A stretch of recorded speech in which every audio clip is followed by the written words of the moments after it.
All right, folks, welcome back to the MLG Columbus Major. First one for $1 million, first one in North America. Great piece about Markelov there. Obviously, our first matchup of the day is going to be Flipside, Markelov's team, taking on Mousesports. Obviously, I'm not running this desk alone. I got some yahoos next to me, and I use that term nicely. Richard, Fifi, and Duncan. Gentlemen, how are you? Good. I know we just saw each other, but you never know if someone just tuned in, just woke up. Again, Markelov is in that illustrious club of have participated in every major. Only one on his team. Conversely, everybody on Mousesports' team, with the exception of, wait, let me look at that. Everyone on Flipside's team has been to one except for Shara. Markelov's been to all 8. Everybody on Mousesports has been to at least one. Yeah. So they've all got some experience getting into majors, right? And obviously, some of them are very historic players. Markelov goes way, way, way back in the scene.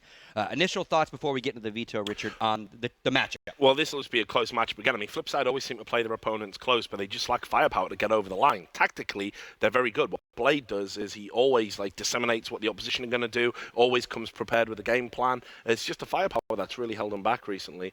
So I imagine this will be another close one again. It just always seems to be that way. And these, of course, both underachievers at majors, both of these teams. And you also have one great player in each team. You have Bondic, and you also have Nico from Mousesports. So it comes back to the whole, Nico will always show up.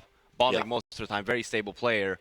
Will the other people show up? And probably that's the one team that's going to take the win. By the way, is going to be on Cobble or Mirage. So that will be the randomizer. I was going to say Cash or Mirage. So just to remind everyone, just banned Cash. That would never which is kind of weird. I mean, yeah, sure, Mousesports is a good team on Cash. It's not that they played it poorly yesterday versus NIP. They had a good game plan coming into it. They just lost in overtime. So to remind everybody how the picks and the bans work, basically the top-seeded team gets to decide if they want to be what's called Team A or Team B. Team A gets to ban 3 maps.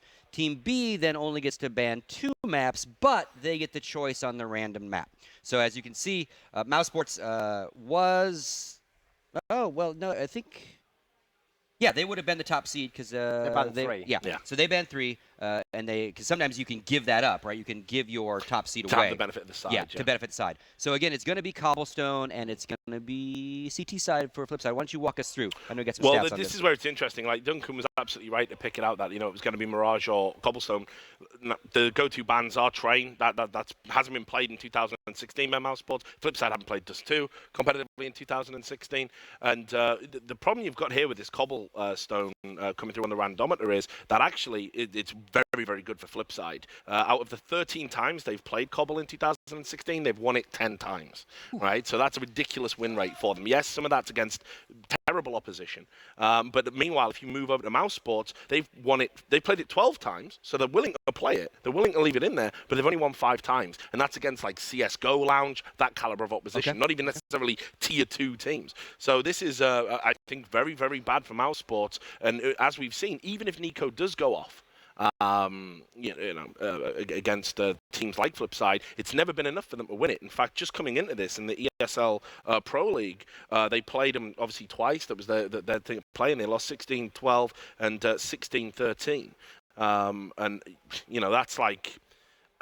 Just it doesn't bode well because tactically they can't even hide anything. This is like last week. Yeah. So you're not going to just prepare. They weren't hiding your strats last week. Because obviously you expect maybe you beat Luminosity, maybe you never play Flipside, so you don't prepare on that level. So yeah, I just think this is a real bad veto for Mousesports. Duncan, your thoughts on it? I think the map favors Flipside as much as it is a better map for Flipside than it is relative to where it is in Mouse's map pool. I agree with that. But I actually think that the quality of the Flipside players, I've seen them so many times that majors just underperform. Like World Edit just doesn't show up. Okay, Bondic's going to be solid. I can't rely on any of the others. So I think just in terms of firepower, I think Mousesports is going to win this game. I think it will be a close one, though. Okay, and your final thoughts? For me, coming into this tournament, when you have one coach and one analyst for Mousesports, they had the time to actually look into every possible scenario here. And I'm pretty sure that they probably knew that it would be between Cobblestone, Cash, or Mirage if they ended up playing Flipside. I see Mousesports taking this. I think it's going to be close, but I think they have the better players and the better mentality to do. Got to go against my 2 bros, and I think Flipside are going to edge this one. I really do, just based on the statistics. All right. Thank you very much, gentlemen. That's going to do it for our segment. So you know what time it is? It's time to get this thing started. There is our map overlay. It is going to be Cobble. It is Flipside taking on Mousesports. Again, big reminder. Loser goes home. So this is a do or die. And of course, the guys that are going to bring it to you are the Face It Boys, DDK and James. Take it away, gentlemen. That. Tangerine. Gonna say. What are you doing? Tangerine. What is this? Tangerine, yeah, absolutely. Flipside are a team who have had quite the evolution on this map. When the map first came out, you know, if you remember back in the days when Simple was here, he'd be peeking long A with the AWP getting picked quite a lot of the time. You know, they started with a fragile. They've moved on from that, and as the desk said, they have had a good success rate on Cobblestone. They've chosen to start on the CT side, which some might argue is the less favoured side here against Mousesports. So let's see what they have in plan. Actually, their captain Blade had a laptop full of text in there, and that was before the veto came in. So again, this is a team that we do see quite strategy oriented as opposed to firepower. He loves to counter strat, and there's a lot to say for their CT side. And first of all, we'll have to see how Mousesports attempt to break the very first round. Markelov not spotted yet with the Silence USP taking one player down. There's 2, 3, and there it is. Well done, it will finish things off with the last frag as well. That's looking pretty smooth right there. And that's a pretty simple arrow. I mean, the first man, I mean, okay, you've got to check right and left, but nobody checked left, James. Yeah, and when you see the first guy go past and the second guys are probably not going to go and double check those angles, so a fatal mistake there for Mousesports, and Flipside get off to the right foot, and you saw them. I saw the guy on the end specifically shouting towards the Mousesports area, so they're trying to play the psychological game down. We'll see if that pays off later on. Mousesports going to start off with the 0, going to have a bit of a buy coming in to the second round. We've got Chris J leaving a grand in the bank for an AWP later on. The rest of them going to go for the force. Yeah, and it's going to be cool to see what Nico can get done with the Deagle, actually, because sometimes if you get 1 or 2 kills, there you go. There's number 1 from Nico, a headshot straight away onto Bondik. And things start to get a little bit dangerous because Flipside, they want to maintain the integrity of their economy. That's the big goal from this round, and not to give up a bomb plant to the other team too. And already Nico is throwing a novelty-sized wrench into the works. And what else can Mousesports get done? Because they are closing in on this B bomb site now. The plant looks like it could be inevitable. Indeed, Nico has got the split for his team in the drop zone. Going to be looking towards Markelov in the chicken coop there. Shara's doing what he can to try and use that statue to his advantage, but the numbers are going down for both sides. Flipside survive with 2 plays, and it shows you the difficulty of holding the drop zone. They chose to stand outside it in case there was a rush from Mousesports, but the problem was that angle, there's basically one angle you can peek from outside in the connector area, and it's going to just expose nothing but your head. So you can get pre-fired in that position, which is almost what we saw there. The crazy thing is that they almost did get the plant there. With 3 kills, had they got the plant, they would have probably gone for a buy this round just to break Flipside. So already quite a lot of pressure, a lot of damage in from Mousesports, keeping Flipside on their toes. And what did it just on a P250 this time around? Of course, he wants to get the AWP in play quickly. And this time around, just 1 flashbang is the only utility available for Mousesports. They're going to go with a faster round, try to see if they can get the bomb down. And that's really what they're hoping to do here. Here they come, straight into the grinder. That is the rifles and the pistols of the defensive Flipside. And that will be a clean one for them, making it 3-0. Nice play. It was very rare that you see CTs go for an aggressive peek towards team main. But knowing that the Mousesports team are going to be on the eco, they got quick information. Flashbang comes in, but weren't able to get the frags.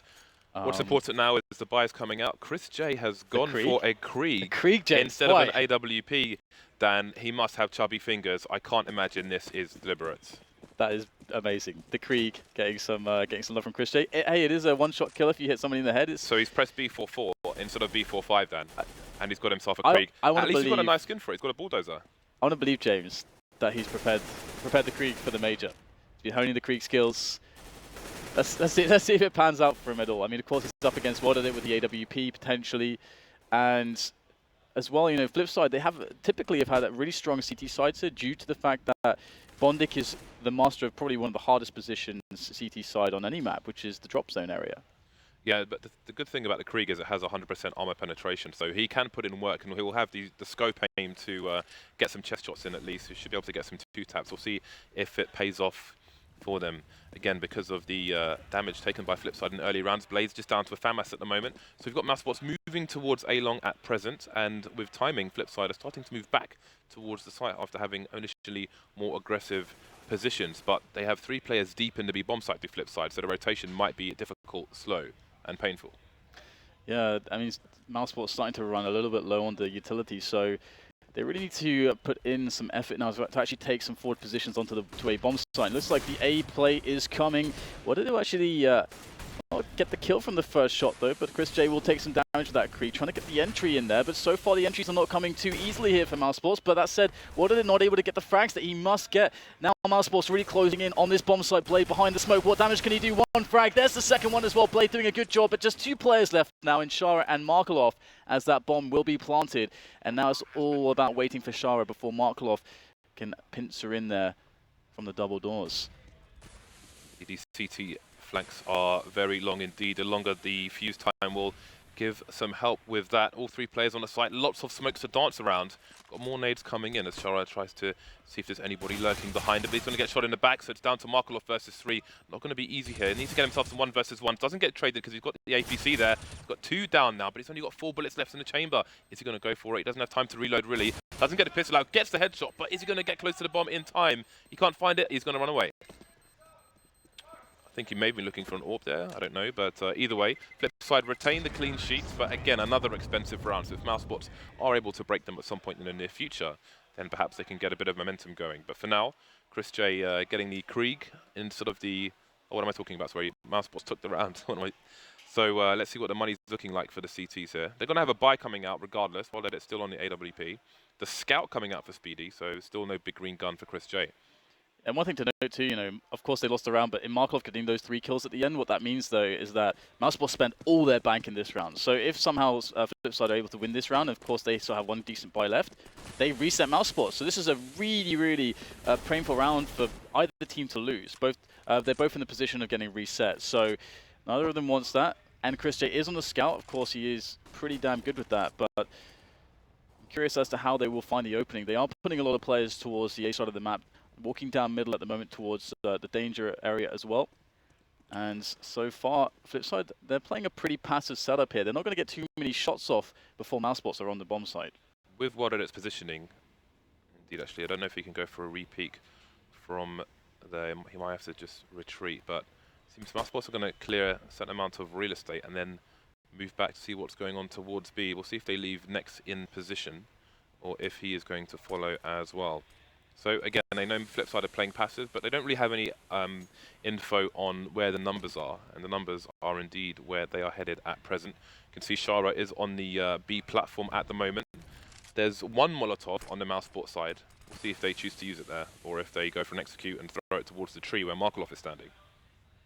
Yeah, they're taking this very slow. There's actually a lot of spots where they could have run, and it wouldn't be possible for the CTs to hear them, but not many teams are doing that these days either way. It's like they are pressuring in now to the B-bomb site. Shara, will he be discovered in this position? He's actually still alive there with the silenced M4. He's going to go for the first engagement. He'll win that one. 3 frags going the way, 4 frags going the way of Flipside, and this push is pretty much destroyed. Next goes down at the end, and interesting situation from Mousesports. So I'm not quite sure what they were going for, considering that they... I think they messed up their Molotov, because they hit the box and basically went into the crack, which slowed their own push, whereas they must have wanted to get it where Shara was standing, which would have forced him out of his position, and then he doesn't get those 2 kills. But it's interesting too, like the way that they opened up the round. 5 players sort of playing the trades, just trying to get some map control, but they weren't even showing presence there. So, I mean, they didn't even see anyone from Flipside. So Flipside, they had no information. So there's nothing for Mousesports to really fake with. They just kind of walked to the other side of the map. So interesting with the delayed B timing. And this puts Flipside in a great position. They just have to have this round be clean now. Yeah, again, Shara's going for the aggressive peek to get the information when they're expecting Mousesports to be on the eco. Mousesports have brought up, they're looking to do damage to the CT economy. They know it's still wearing a bit thin. You can see Bondic on the site now just playing around the corner, trying to get himself a 1 versus 1 engagement, but will he know if this boost is coming in from Chris J? Markel's going to make the save there, but we've got Nex doing some work as well. Speedy will fall to the flames. Another expensive round for Flipside, but they've got a 4-round advantage now. Yeah, luckily for them, the bomb didn't go down. So, whilst Mousesports could, if they wanted, still buy a couple pistols, they can't really buy anything much more than that.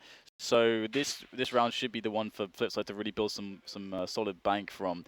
And Mousesports have been doing a good job in keeping them honest with that economy, because Flipside right now, the richest player is voted it on 3K. Most other players have between 300 and 1500. That is not a good place to be. So they can't afford to lose anyone in this round. It's really crucial. And I'm wondering if they're going to go aggressive B again, because they would have heard some deagles out in the last round, so they should assume that there was a bit of a force buy. But of course, they don't want to go to the well too many times, so Shara will be a bit more passive and just go for the grenade timing, as it could be reasonable to assume that Mousesports might try to face him with numbers. But again, they have 4 Glocks, 1 flashbang, and a P250. But it's good that they've invested in the flashbang. Perhaps that can get them a plant. They're looking to storm the site now. We have a nice setup here from the CTs. Shar and Markelov picking frags apiece until there's nobody left standing on the Mousesports side. And that's going to be the 6-1 scoreline, as now Mousesports will be looking to pick themselves up a bye. And I'm quite curious, what will be their choice here in strategy? If you're going towards A, you're up against, World Edit with an AWP. How do you, what do you have in place for that to deal with him? And if you go towards the B area, you're really putting a lot of stock in trying to break drop zone, and there you have Bondic to deal with, and he's of course quite formidable. And with 6 rounds already, Flipside are in a really good spot. It is curious as to why they got so close to the A bomb site and chose to rotate to B, where there's more than likely going to be more players. Seems they kind of out-strategized themselves in that situation, but we'll find out if they can make the relevant adjustments. The AWP will only be held by World Edit in this round. Again, we have Flipside using the tree position, which can help in terms of avoiding flashbangs, also getting the high ground on opponents moving through the crack. You can see Nico looking for an entry here. That nade is not going to be nice for him. Half his HP gone, hasn't seen anybody yet. Has a quick look towards the tree, but I think that smoke may have just obscured his vision. More counter nades coming in. Actually, Flipside using a lot of their utility here. They still have, however, 4 smokes in the bag and a number of flashbangs, so Mousesports may be held for a while. All the smoke's going down here for Flipside. Just 2 left now.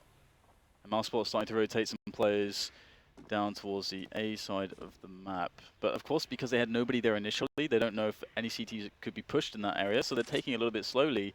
And this does actually give some extra time for Flipside to try to work out where are these T players going.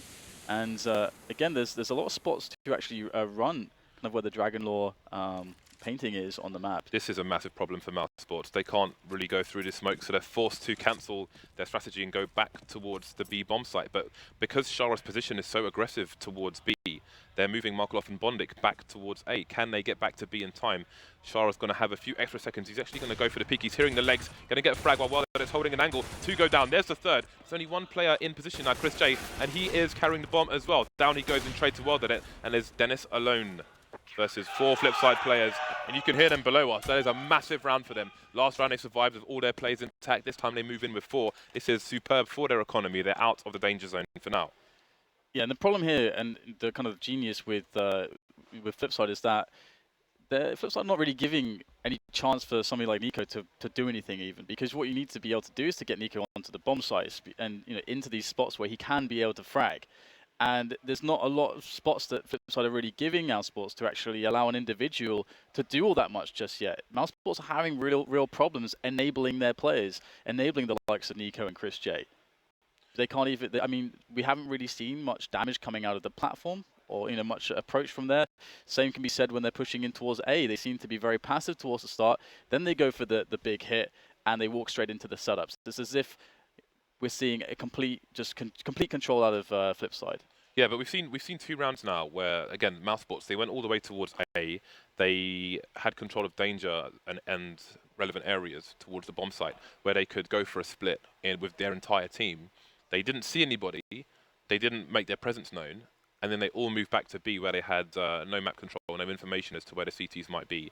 And it didn't work out for them. Then they basically did the same thing in reverse, but because despite throwing so many Molotovs flashbangs towards the B bomb site, Flipside still had 4 smokes. So with perfect timing, they moved back towards A, and they get smoked off from the underpass. They're not willing to go to even put 1 person through there, so they just all walk back. And because of the map control they've lost, you saw Flipside had their aggressive positionings on the balcony, on the platform or plateau, if you will.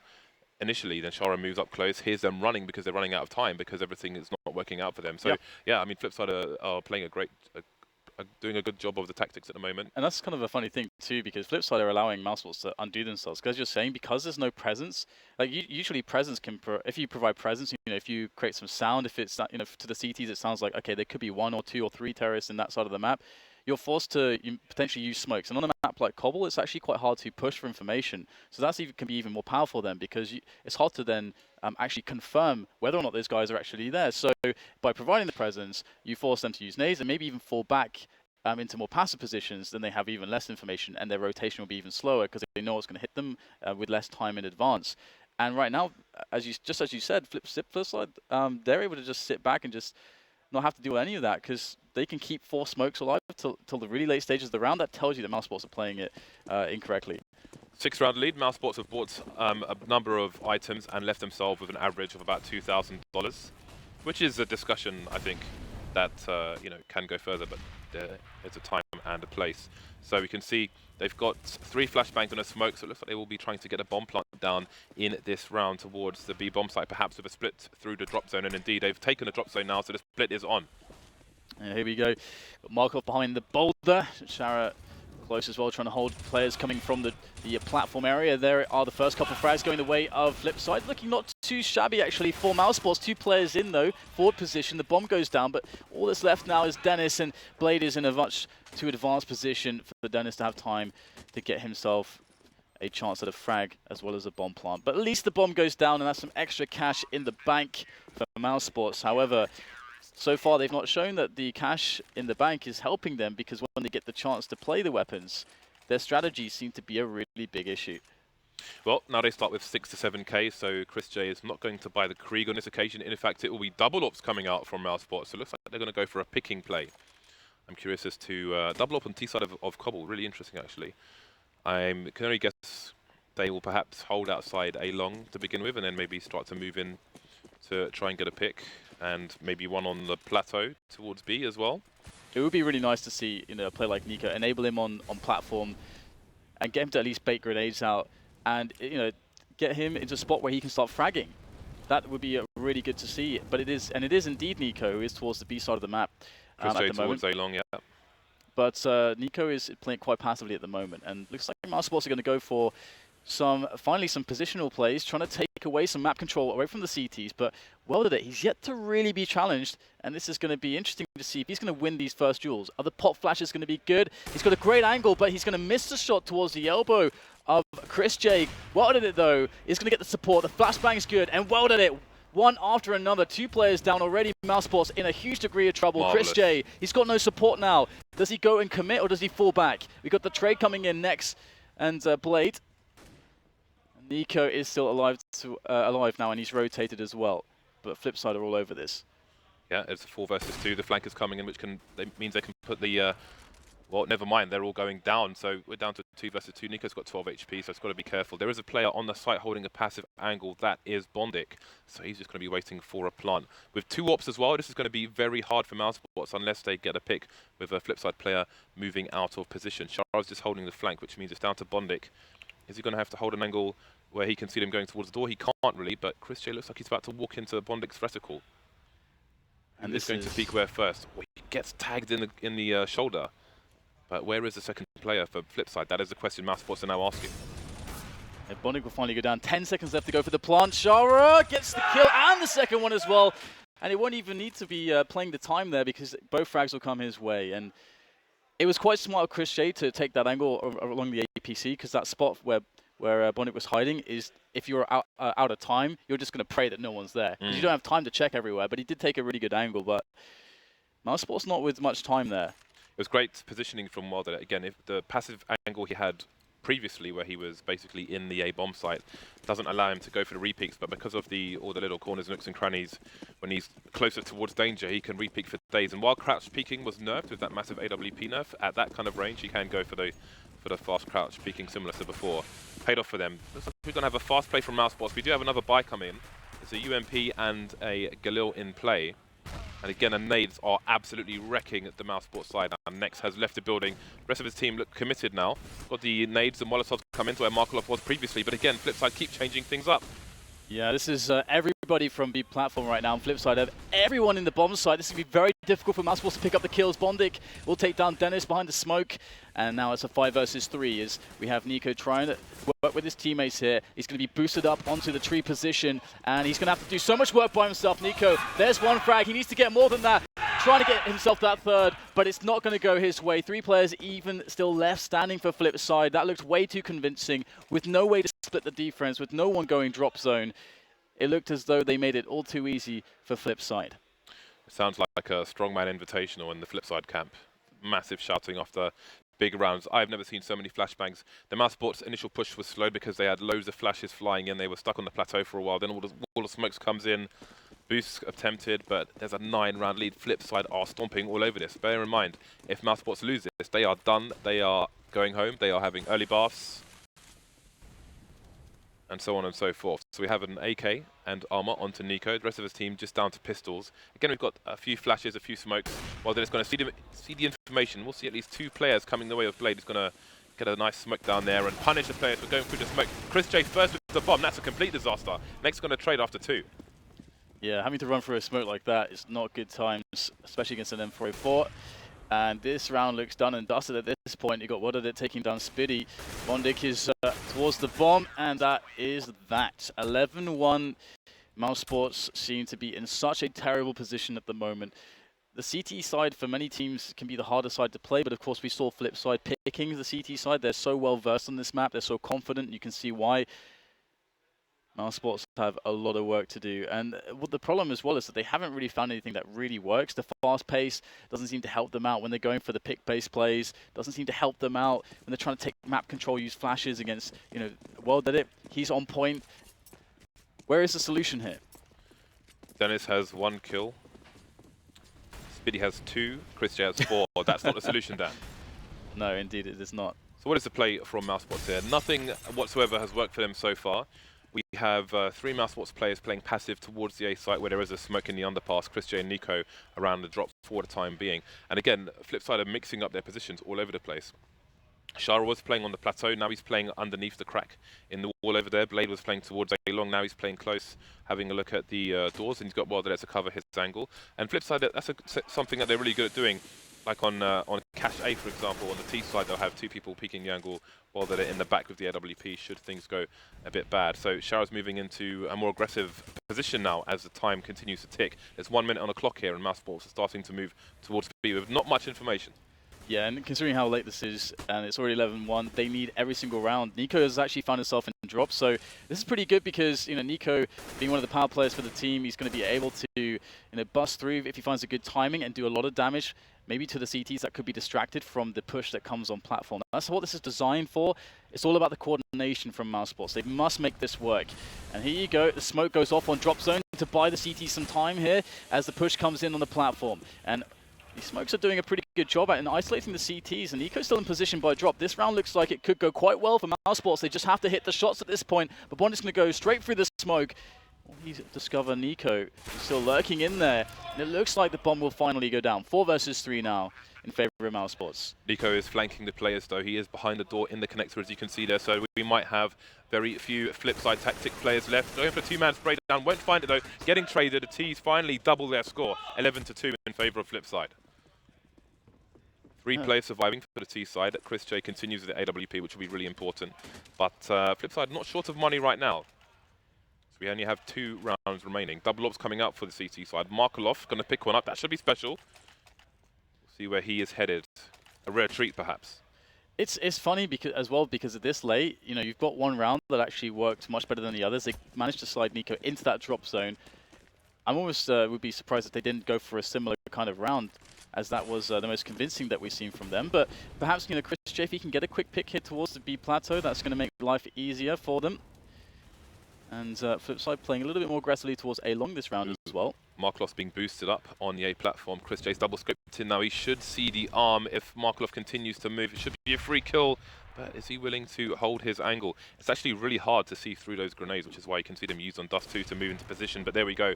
Markelov is going to lose the battle there with Chris J. So an early advantage for Mousesports. This is really key too. This is that spot where the in-game leader should have a really good time. 5 versus 4, lots of time to play with. You force the CTs to split 2 and 2 typically. Sometimes on a map like this, you'll see the CTs gamble towards 3 players towards B, especially because they got a player pushed, that is Well Did It, on A long. They can actually take that risk quite happily because Well Did It's not seen or heard anything so far, and rightly so. Everyone from Mousesports towards this B area, and And there's the first defensive kill coming in from Shara. They've confirmed the play. Mousesports are being slowed down by the grenades. This looks really good for Flipside at the moment, but Bondic will go down. Nico putting in work towards the drop zone, and he could be the key man to keep this round going in the favor of Mousesports. And it's like Nico will go down in the end. 3 versus 3, the bomb still not down. Nobody behind enemy lines now for the T's. Dennis is going to pick up where Nico left off, getting the frag onto Wilder. Another boost coming in for Mousesports. Can they find the player towards the door, though? That's a good flash coming in, but it's avoided by Shara. He's going to get taken down by Dennis, leaving Blade alone versus 3.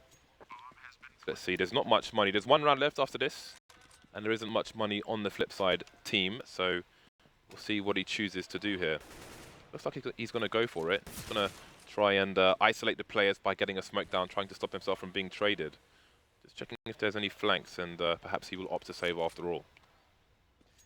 Absolutely. The 3 rounds, like getting the 3 rounds is such a big difference as well, because it means if you do lose that pistol, at least you can get 1 buy round in. Okay, sure, you'll have to try to get all the way to overtime, but at least you can have that option of having one actual buy round. Either way, it's definitely not a good look for Mousesports despite winning this round. And oh no, they're going to see Blade just taking down Dennis right at the end there, trying to pick up a better weapon as well. There is the man Blade, the in-game leader for Flipside Tactics, and so far in this tournament he's been doing a pretty good job of leading his team, despite that loss to NIP previously in the group. So 11-3. Will we see another opener from Chris J, or will we see Flipside be a bit more wary of that? So Markelov's got a armor, a CZ, a smoke, and a flash. And that is all.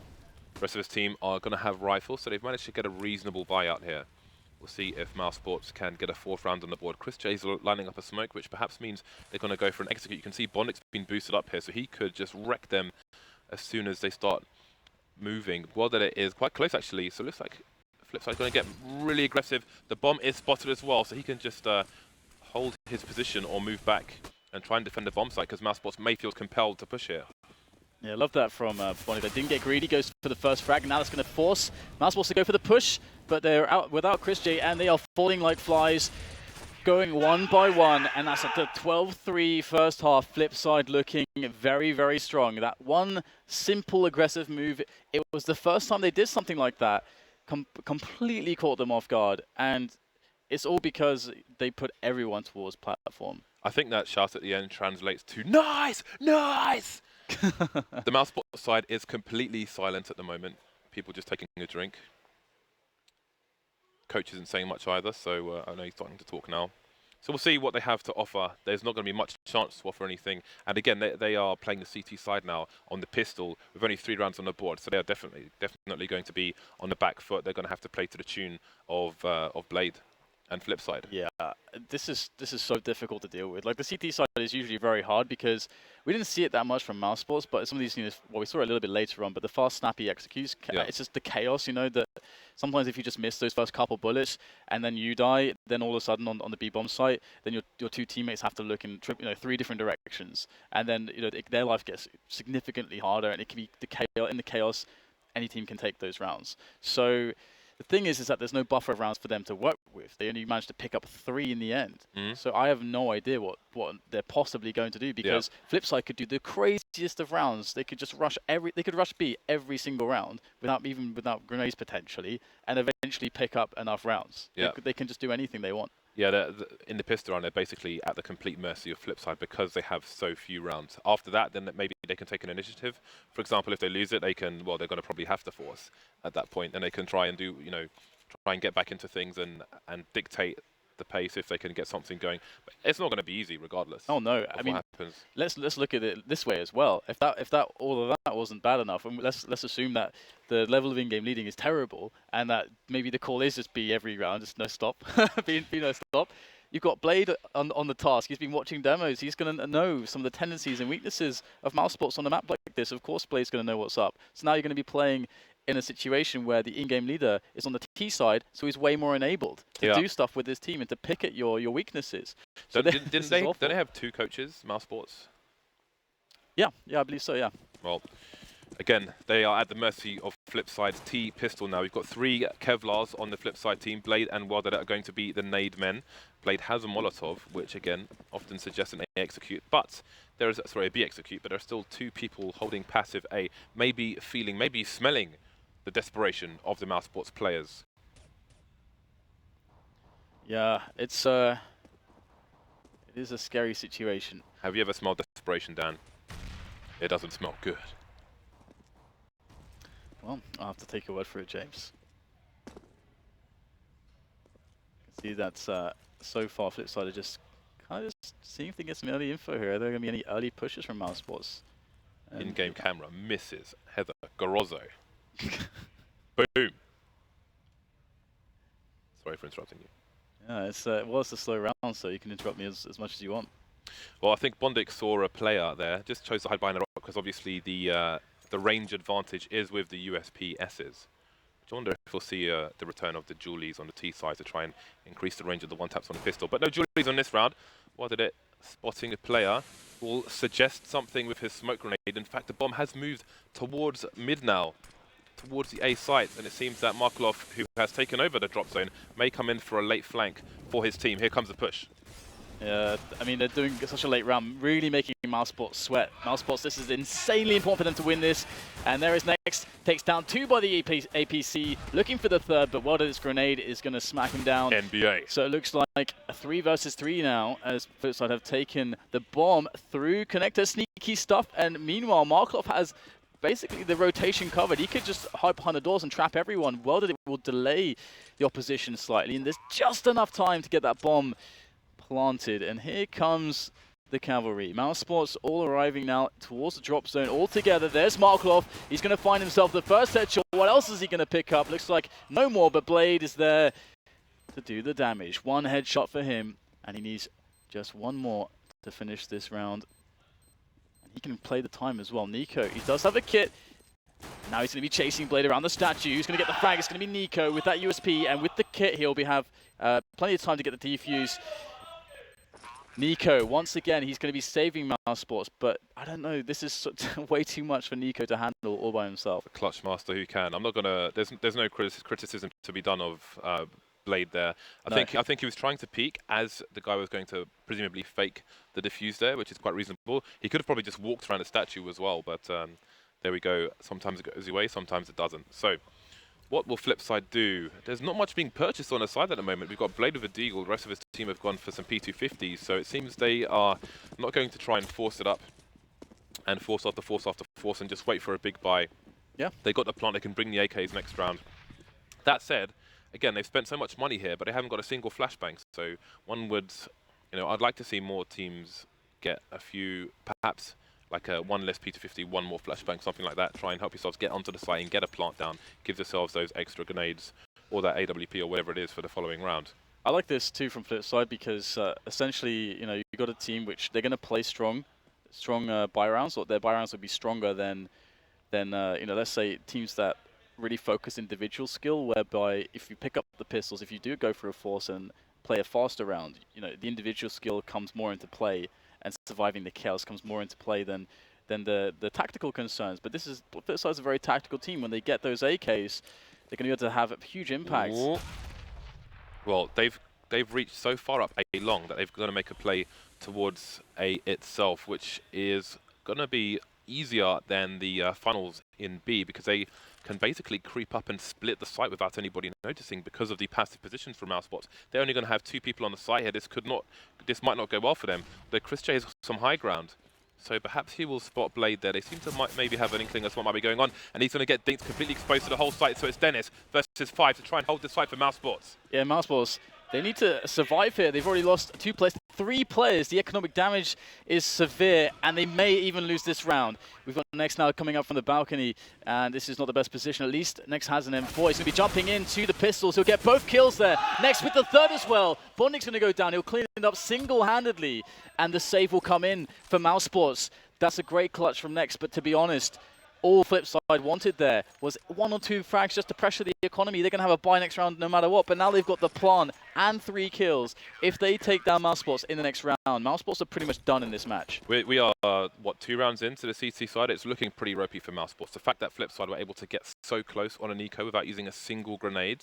I mean, it was a 5-on-2 situation. Chris J, obviously, he's standing on the high ground to try and see people coming through the door, but he gets dinked from long. So the angles, like, I don't know how much they've practiced this, but it doesn't seem to be working out, and now comes the buy from Flipside. So again, it's going to be painful. Speedy, Dennis have no grenades. We saw how many grenades Flipside had on a lot of their CT rounds, and it's early, but we might not get to see late from Mousesports if things don't go their way. Yeah, Mousesports can't afford to buy if they lose this. This is a really severe situation. It's a couple timing nades there from Mousesports, throwing into HEs when they predict Flipside could have pushed up to that location, but Flipside a little bit slower with the pace than those grenades. You saw Flipside just threw out one solitary flashbang into the site there, maybe trying to bait more of the utility from the CT side. What little they already have. And the positioning here is quite cool. We've got a little triple man setup towards the drop zone.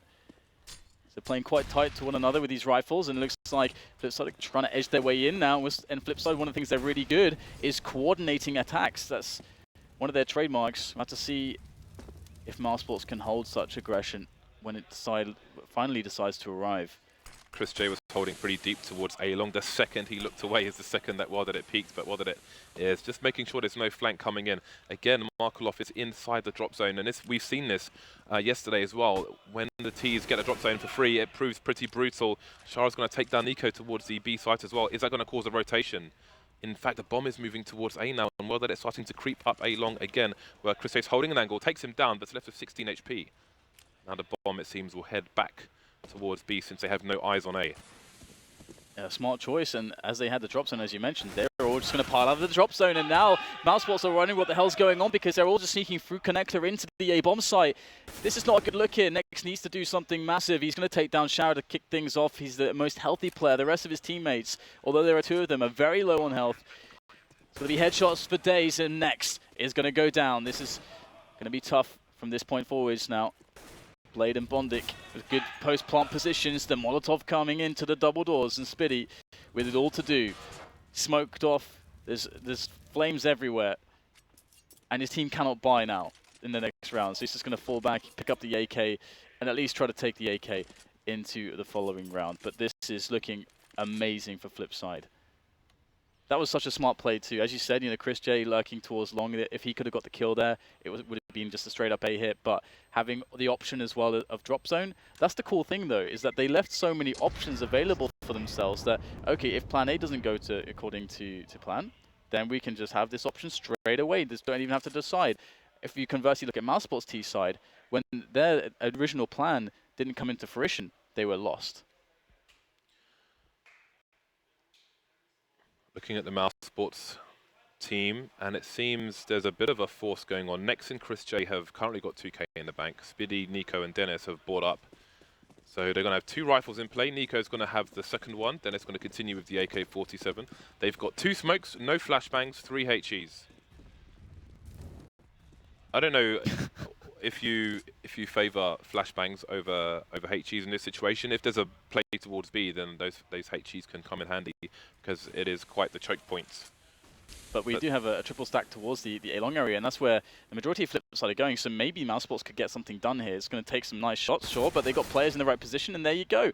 Dennis picks up the kill onto Bondic, and the bomb is down towards the A site. But that said, Blade is found themselves incredibly forward positions. This is going to be tricky for Mousesports because they might have no idea about this. Oh, but Chris Chase flanking, and the bomb is down. He is about to spot it, I do believe. Indeed, he sees the bomb there, and now Flipside are in a very sticky situation indeed. Mousesports have 3 rifles, could pick up a 4th. Down goes Walden as well, so just Blade and Markelov remaining. There's a lot for them to do. Blade's putting in work as well. They can get themselves in some 1 versus 1s and get right back into this round. Bomb is going to be collected, and Spiddy's been spotted, so the only question is now, where is Nico? They can move together to try and trade, and they'll need to because Markelov has only got 16 HP, but Blade is going to trail behind just to make sure nobody's going for the flank, but he should be coming in to join his teammates, surely, because he's got the bomb and less than 20 HP. Yeah, this is looking quite interesting with 30 seconds left. Flipside will have to get themselves a move on. Starts to be a bit more hurried. And here you go, Blade. Moving up first. He's going to spot one player. That's a really big deal to spot one of the two players already. Blade just going to try to challenge for the kill. Nico's going to spray them both down as they line up. So Nico will end things there. But I think Mousesports should have been able to pick up that round more cleanly after the initial openers. There was a situation where we had Nex behind Blade, and Blade wasn't looking for about a second, and he just whiffed all his shots. Blade could turn around and kill him, and then Blade got a follow-up frag, and they nearly won the round because of that. So a bit of sloppiness from Mousesports in that round, but they win it nonetheless. Doesn't matter if it's sloppy, they just need to get the W here. That's all that counts. Two-man spray down from Nico, ever the talisman for Mousesports, who still trail Flipside by 7 rounds. Flipside, though, reduced to the pistols, and we do see that one flashbang coming out from them on this occasion. Mousesports don't want to lose any players right now. Flipside were in a similar situation in the first half and managed to hold with 5 and then hold with 4 in the following round, and then away they went. Can Mousesports do the same? We've got 2 players moving towards the drop zone at present, while it's lurking towards A, where Mousesports have changed their setup once again, but it seems that they might have a better grasp on their angles, lines of sight, etc. So this should be a better anti-eco from them. Yeah, this is cool if Mousesports can win this one without losing too many players, because the money's starting to get to a spot where they can really start to afford some, a lot of weaponry, all the nades, so they can start to play some setups they're comfortable with, and indeed they're going to clean things up with 5 players still left alive. So this is, they can enter the realms of comfort somewhat when it comes to their buys, which is really, really nice. The only downside, of course, is that Flipside only need 3 rounds to win. So we're going to see Flipside buying up in this one, and they don't actually have enough money for the full set of grenades, and there's only 1 Molotov as well. So Flipside probably will play a faster round just because they have less utility. So Flipside start with 4 people heading over towards the B bomb site. You do wonder if that Molotov will make its way over towards the end of plateau, which is something Mousesports failed to do, or if it's going to go towards the tree a bit later on. We will have to see again. Chris J's playing aggressive long A on his own, but he's not going to be challenged just yet. Flipside will hold their angles and give Mousesports an opportunity to serve themselves up on their respective planks. But for now, both teams will be holding formation. We'll see around what time Flipside start to move ahead. They've got 3 people around the platform at the moment, even passive towards plateau. Got Bondic holding an angle just in case any boosts come in. That would be where their head would appear, and it would be promptly ripped off by the man himself. Got flames for days at present. Minutes on the clock now as Markov starts to move into the drop. You can see Nico, I can see Nico on my screen just repositioning there. So they're changing the setups on Mousesports as they're starting to get a bit antsy, and that's going to be perfect. Nico able to actually provide some support to Nex here to get the double man drop defense. And with that panning out for Mousesports, Flipside are going to change their plan up. They're going to go straight for the A hit now, and we've got Dennis in a very key position here by the APC. Flashes come out, smokes go down to make life difficult for Flipside on the approach. Chris J on the site as well. This Mousesports defense looks very formidable. Lots of time bought for Mousesports to rotate in for the A defense, but once again, they're going to be circumvented as the bomb is making its way down connector into the B bomb site. So Mousesports rotating too well, perhaps too much, as the bomb can find its way onto the B-bomb side. But that 2 versus 4 situation, which should inevitably be happening, it's going to be tough to deal with. But that said, well did it. This time doing a bit more damage than the previous round that looked like this. He held the entire team there until the bomb was planted, and they still have 2 people trying to take him down because his angle stops him from getting into the door. Nico still having to hold there. Well, that it is line dancing for club and country right now. Finally goes down, and Mousesports can start the push. They've got 3 players, man advantage, 2 kits as well. Make that 2-man advantage. Bondic only has 9 HP. How much damage can he do to the CT side? Down goes Dennis. The bomb's not far from him either. Doesn't have any Molotovs, which would be great. The defuse has to come in now, and Nico will hold the angle, so Mousesports just about survive the test. Flipside are doing some Metal Gear Solid level stuff where they're just walking around in boxes and passing the defenses down. That was so cool. It's really cool to not only see that once from Flipside, but it happened twice there. That's really awesome. Of course, we saw it first on the pistol round, and just the cognizance from the team to understand that they're able to just hit that play up straight away is really cool. And now we're going to see that 13-8. So Mousesports is barely scraping a win there, but the bomb did get planted. So Flipside perhaps a little bit of a quasi, just a few pistols for some damage onto the economy of Mousesports before we then see the buy in the following round. So Mousesports starting to, claw some rounds back, but it does still feel like the flip side victory is somewhat inevitable. Yeah, Nico's doing a lot here. He is pushing them forward on a flaming chariot at the moment, but I don't know if it's going to make it to the finish line and the adoring fans, the flowers, the petals, the sandals. Down goes Shara. It is Flipside Eco on Eco once again. Markelov has the flashbang. Other than that, we've got pistols here and there. Blade favouring the Deagle once more. Again, damage is going to be the name of the game here. I think a bomb plant would be a bonus at this point. See that flash get used now again. We've got Wilderit lurking towards a 15 HP, but he's got a Tech 9, so again, damage can be done. No damage done as of yet, though, but Spiddy's down to 1 HP. Down to a single pixel of health. And Flipside are now running right over towards the A bomb site. We've got Markelov and Blade. I don't know how they've got to this position, but they've managed to take Dennis down. Again, Speedy on 1 HP. This could get a bit tricky. Chris J on the site, however, so he's going to try and stop the plant from coming in, but he's got 2 people to face. He isn't going to get traded just yet, and Blade gets finished off. Shot straight in the head. So Mousesports close the gap to 4. Indeed. And their economy is looking better and better, so they're okay to take a hit or two in some of these rounds, losing a player or 2 or sometimes even 3. But now Flipside, it's been a while since we've actually seen them play out a round where they had a lot of cash, and that's going to be this round now. There's a lot of money there, and they've got everything, all the bells and whistles. We've got the AWP on Wilderit, 3 Molotovs, and 4 grenades on most other players, so I'm quite curious as to the selection of strategy from Blade. Yeah, I think the official Blade pressure is coming up very soon. So this time there's a complete change in format from Mousesports. Chris J on Yorp is going to be over towards the B bomb site. Dennis basically ran all the way down long without peeking towards Statue and then ran all the way back. Is Shara AFK? Are they having an issue there? He's right now he's alt-tabs completely, or his game isn't working. So okay, so any strategy that Blade would have been trying to run this round, they're not. I think he had a TeamSpeak issue. He was fiddling around with TS, not Terror Squad, Dan, TeamSpeak. So leave Fat Joe out of it. Bit of a delay then for this one, but it looks like they're going to decide to keep it simple because they gave up a lot of time early in the rounds, not really gaining much, playing very passively whilst they waited for Shara to get back in the game. So now it's going to be a lot of pressure in towards drop. See what they can do with the time they have left. Indeed, that might set off their timings because you often had Markelov moving into the drop zone. Yeah, exactly. Around 1 minute. He's actually just moved into there now.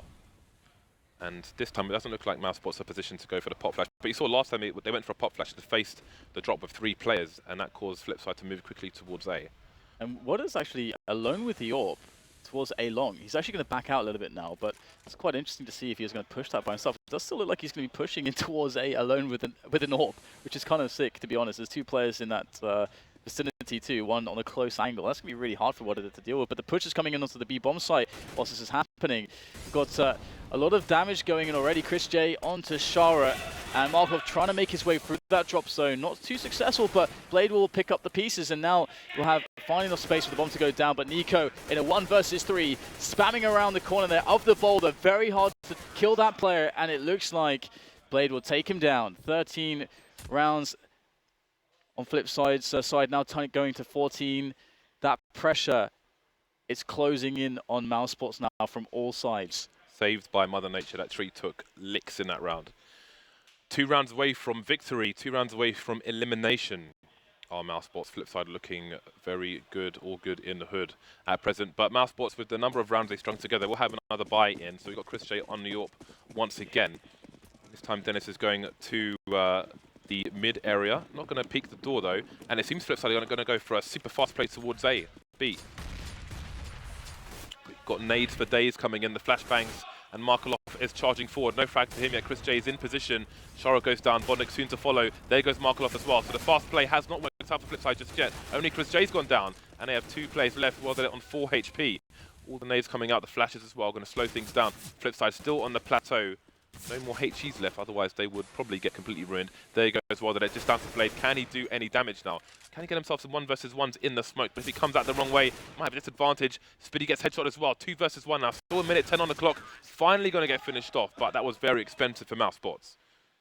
Yeah, absolutely expensive indeed. It's starting to look a little bit sketchy on the money. Nico still has 7k, but the rest 4k and less. So this is really last chance saloon for them, to be honest.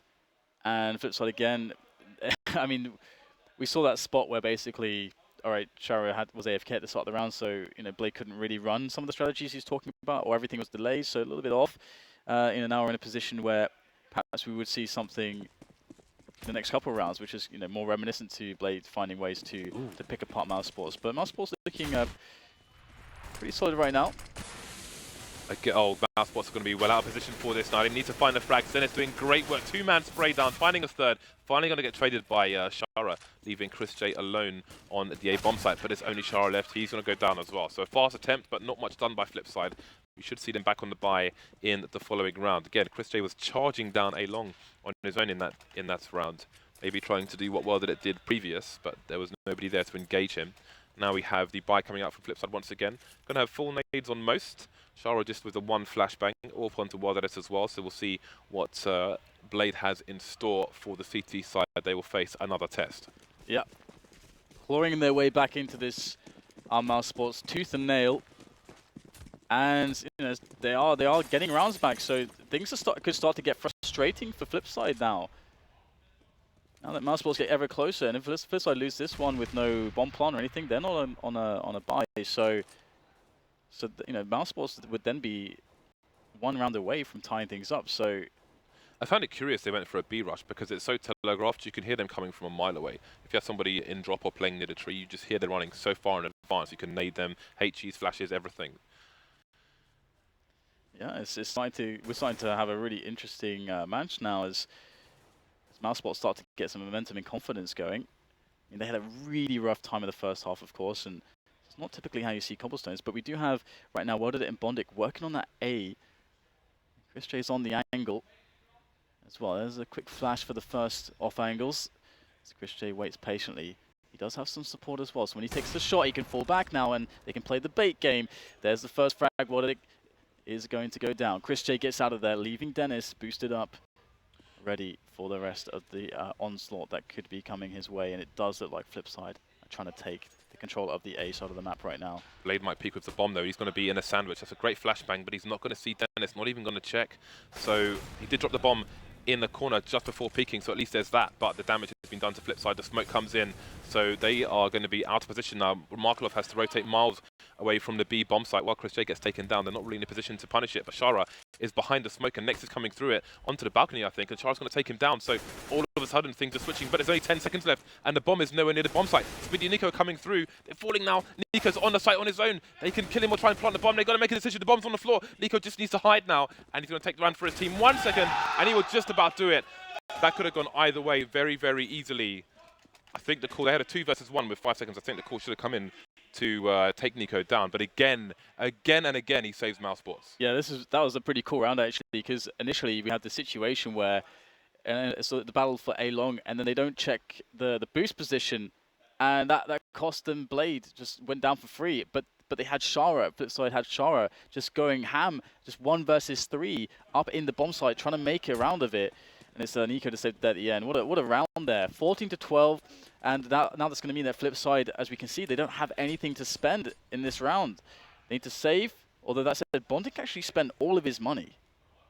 Interestingly. Oh, well, it was actually on the scoreboard for me, it says he's got $0. Me too. Which is a little bit weird, actually. Spending all your money on me. So that's kind of strange. Anyway, we'll have to see what Flipside can bring to the next round, because this should be a bit of a no-show in this one. As Mousesports have a pretty sizable arsenal. Mousesports really coming back into this one. Flipside just not able to close some of these close rounds out. It's going to be Markov onto Nico. But they're all over the A site again. The bomb's definitely going to go down this time. Chris J's making it to the balcony. Shara needs to get onto the site in time. He does indeed. So now it's another opportunity for Flipside not only to do some damage, but to potentially win the round. It's the Mousesports have to force their way through choke points here. And it's proving pretty easy for them. Of course, these players have no armor, so... Well, Speedy's got 13 HP, but the bomb, or Blade has the cross, doesn't get the angle, but again, he's done some good damage as Mousesports bring the gap to 1. I can only imagine that Bondic maybe died by the world there, so he got 0 income for suiciding, so maybe he fell off something or jumped and died, or naded himself. It'd be weird it's kind of strange that we would have missed that, but yeah. Maybe Tis a mystery, Dan.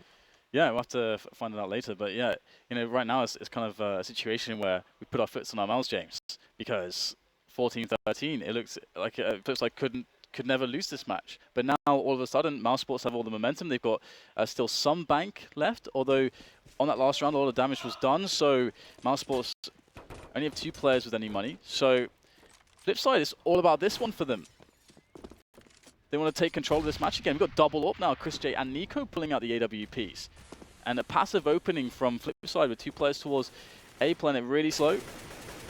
Playing basically a default, providing presence all across the map on Flipside, trying to bait out some early grenades, whittle down the utility of Mousesports to begin with.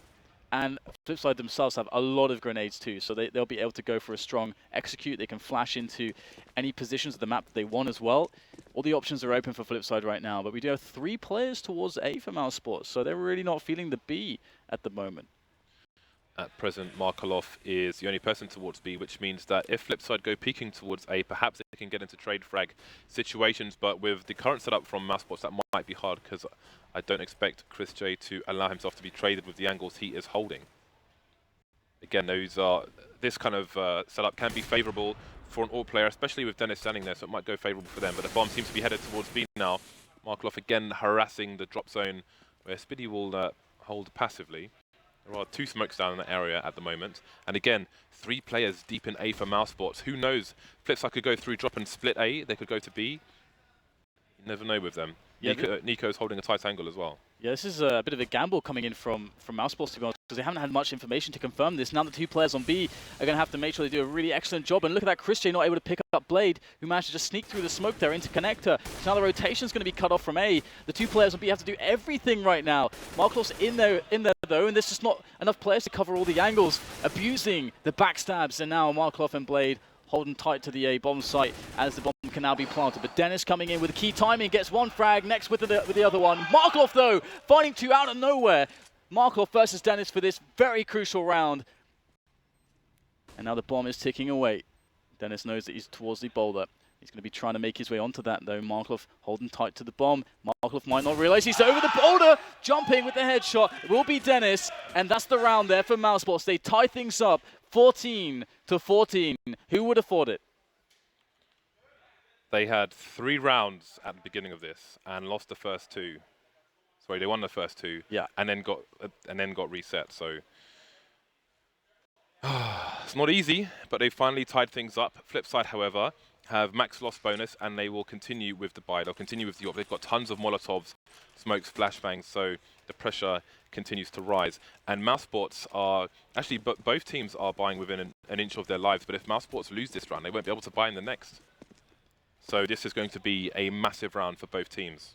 Let's have a look at the initial setup. We've got Chris J with a different aggression here. Nobody up towards A long at the moment. He has not had much action there in the opening 40 seconds of the rounds. So he'll go towards low with Dennis and then go back up a bit later on. Again, Flipside with their standard start. We should expect Markelov to be harassing the drop around 1 minute. Shara's looking towards B platform. Just the 1-up onto Mousesports this time, which is onto Chris J. Spiddy down to a UMP, so you can see the strain in the CT economy here. Yeah, absolutely. It's not looking too fantastic, but they do have some amount of momentum on their side. It's really climbing back. At this point, it's all becoming possible, but can they take it over the line? Many times have we seen a comeback go almost all the way. Look at that timing from Nico. Just jumps around the Molotov to try and get on the platform, but Shara's going to rip his head off regardless. And now it's Speedy alone on the B bomb site, but there are smokes down, so Flipside can't capitalize just yet. But guess who's in the drop zone? That's going to be Markelov. Well, did it almost getting a frag there. Wow, that was so risky to try to go for the gun there, and Speedy somehow manages to pick up that M4 and drop his UMP. That's ridiculous. Look at the rotations. It's like a massive clock in reverse. Flipside moving round to the A site as Mousesports move into B again. Markelov still harassing. They don't really know what's going on the CT side. Yeah, Markelov in drop is so insanely key, but Chris J will take down Bond. Chris J needs a big individual performance here, as does Dennis. Next will go down. Shara with that entry, and now Dennis, he hears the bomb going down. He tries to spam through the angle, but the smoke will make it so that he has no vision at all. But just seeing just a shadow of Blade there, able to take him down through the smoke as it dissipates. But it's all up to Dennis and Chris J to save this round for Mousesports. And the frags are coming for Mousesports. Just one player left alive. It's World at it. He'll get the first frag. Still has Chris J, and he can't get it done. Chris J with the frag. And Chris J is going to save it. Mousesports winning all the key clutches to take themselves into a ridiculous situation. I thought it was all over for them. That is unbelievable. That should have been almost unwinnable. They had the plant in such a fashion where there was no cover for Mousesports. It was a brutal plant. They put a great smoke down for Blaze to plant it in that position. He couldn't get off the bomb site in time. They didn't need to be on the bomb site to defend it. But he had one player behind the APC and his shadow gave his position away. It was a free frag for Chris J. Then World it tries to do what he can, but he could have played the defuse, although if Chris J takes the high ground there, then there's not much more they can do. So that is a massive round. Can Flipside stay in the match now after such a massive lead? Chris J's got the auto sniper. We've got a big change of setup. Mousesports were putting a lot of, like 3 players towards A on most of their rounds. Now what they've done is they put Chris J alone with the auto sniper on long, very passive, like a rotation kind of floating role for, I believe, Spiddy on the double doors, or Dennis rather. So they're thinking that the B round is much more likely from Flipside right now. That's what their kind of opening is, but they haven't got any info on the map just yet. So. Ooh, it looks like we might see some action here from the auto sniper. Oh, his legs, James. Blat, blat, blat. That's the sound of my auto sniper. 4 Flipside players still moving towards the A site. Maybe they can try safety in numbers here. They still have a few flashbangs, some smokes as well. So perhaps they can go for another smoke plant execute. I don't know. We will soon find out. Minute mark. Markelov moving into the drop zone as per usual. And again, Mousesports, they know where a few players are, but really, they don't know what the ultimate evil plans of the Flipside mastermind is. It's so tense right now, and Chris J will get some more tags in with the auto sniper. No frags, but so much damage. Where are the kills going to be found here for Mousesports? The damage is nothing without the kills, and it's all on Flipside for those frags. 3 in a row. Oh dear, this could be going straight to overtime right now. Next to Nico, the only man left standing now for Mousesports. That bomb is planted. They've got to go for the retake effort. Next, straight through the doors, or trying to at the very least. But there's 3 players who could be facing him at any one time, and he's going to be able to take the frag. Moving closer and closer.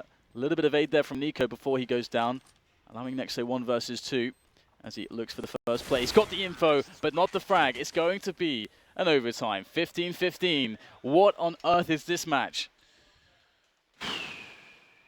12-3, 12-3 halves. That's crazy. But if you look at on cobblestone, it's super crazy. Yeah, but if you look at the flip side, it wasn't like Flipside were playing bad. They had great T executes. But there were really so many rounds. There were so many rounds where Nico kept his team in the game. He was last man standing and got the clutch frags that he needed to get. Nerves of steel does that man have. I mean, Flipside should definitely, after that first half, have taken that match. But here we are. It's overtime. And Flipside are going to continue on the T side. And for me, I still have to favour Flipside.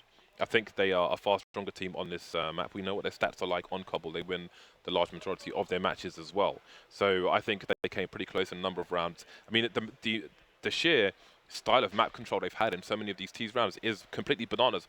Markelov keeps taking the drop zone for free, and that just allows them to split either side. Yeah. And they just keep getting behind enemy lines. It's crazy. That's the really ridiculous thing for me on this match.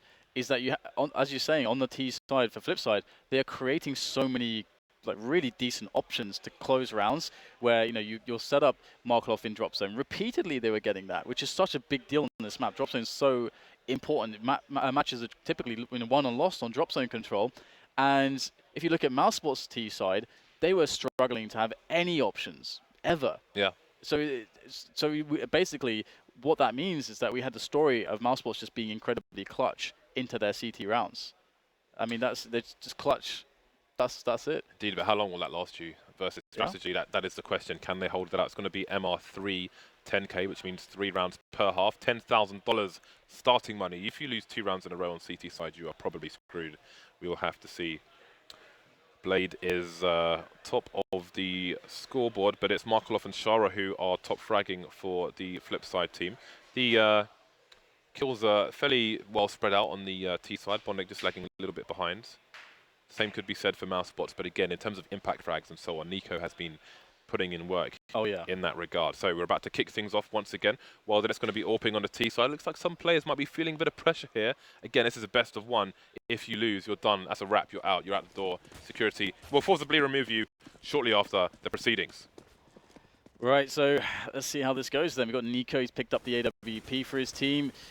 And it's a very passive opening from Flipside, and actually a more aggressive opening from Mousesports on their CT side. They've got 3 players quite forward on the A side of the map. 1 in danger, 1 on A long, and 1 on the middle ramp.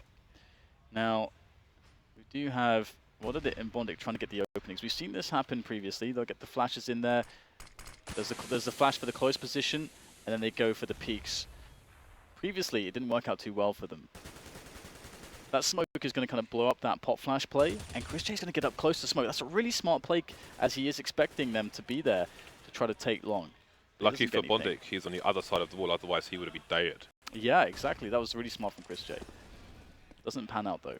Indeed, but it gives Flipside an idea as to how many players could be over towards the A site, because it's unlikely that Chris J is taking such a risk on his own. And indeed, Mousesports are fighting for the area around the mid position, but Bondic's going to be allowed to go for a flank here. Gone past the players, which is going to have to make them come up. Might realize that there are 2 there based on the position of the first person he picked, but he's going to lose the duel. Only 2 Flipside players left, nobody down for Mousesports until Dennis gets wrecked by Waterbit, but soon traded by the CTs. Good start so far for Mousesports. Yeah, and Shara has done quite well in this match. He's gotten a lot of impact frags. He's been able to do some crazy individual plays to try to save rounds and open up rounds, but this is a little bit of a tall order, to be honest. That bomb is down pretty far away, of course, so the CTs don't know that it's there, which is obviously very important information. But at the same time, he doesn't have any time left in the round. Sorry, so he'll be finished off, and Mousesports will take the first round of overtime 1. He didn't need to die there. I don't know why he has his knife out. Also, Bondic accidentally bought a sawn off and had to drop it in spawn, so that's a bit of money wasted. Indeed, he has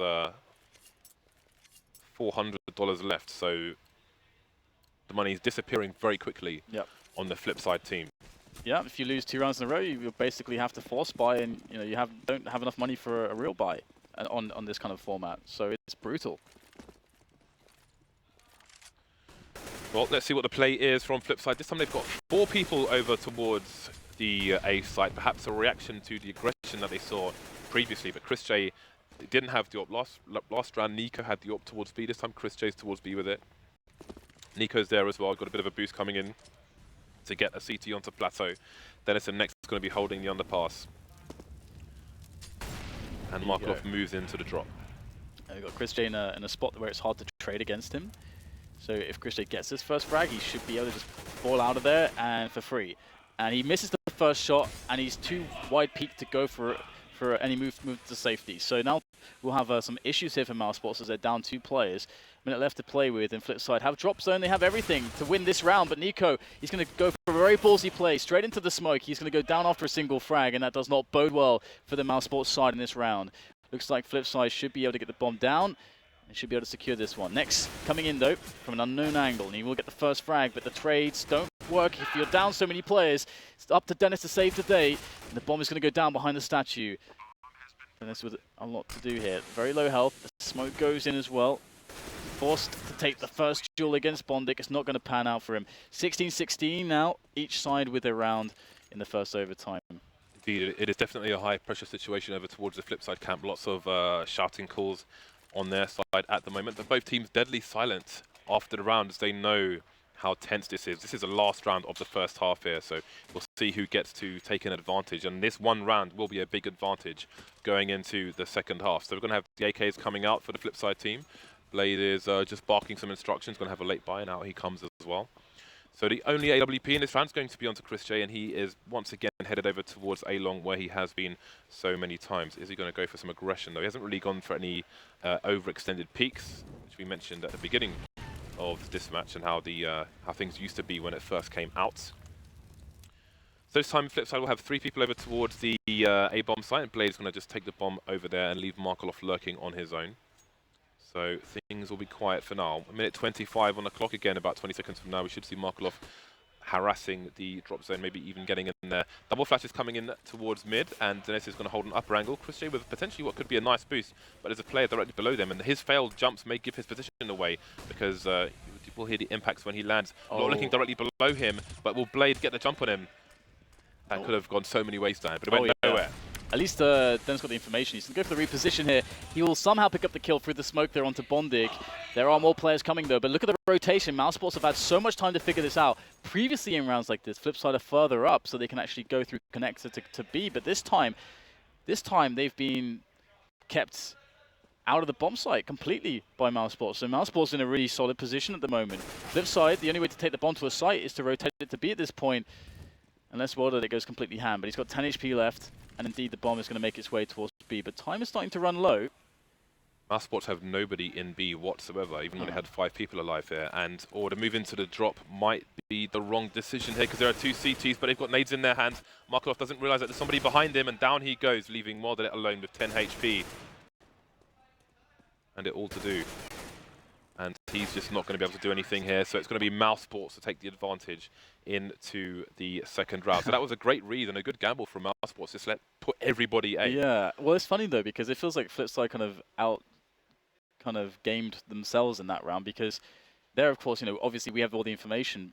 Going straight to B, they get the plant and they're fine. They can have like a 2 versus 4 situation, so it's all going to be good, and they have the advantage in that round. But I feel like they felt like Mousesports rotated people as they should have done, basically back to B. But they never did, which is kind of weird because they kind of should have done, but they didn't. So they get. So I feel like Flipside made by far the right call anyway. But it's super weird. So Mousesports need 2 rounds to win now. Flipside will need all 3, otherwise we're going to be going to overtime 2. And again, Mousesports survived, you could say, by the skin of their teeth in a number of rounds in normal time. What else does Blade have in the bag? That is the question. How are they going to run their strats? Again, I go back to that B rush. I just don't understand why they chose to rush B when they had basically all the advantages. I mean, yes, the CTs had equipment there, but it's just so telegraphed in terms of sound. You just try and charge all the way to B, just rush B, don't stop. Like, you're going to get naded, you're going to get counter flash, and you're going to get stuck on the plateau. There's a lot of spots on this map actually where you can run and not be hurt by the CTs, but teams always walk there. And they could just be faster in whatever their play is, whether it's a rotation or they're trying to fake or whatever it is. And spots where you'll see like that, where they're like, oh, we've walked everywhere, so now we don't have enough time, so now we have to telegraph everything.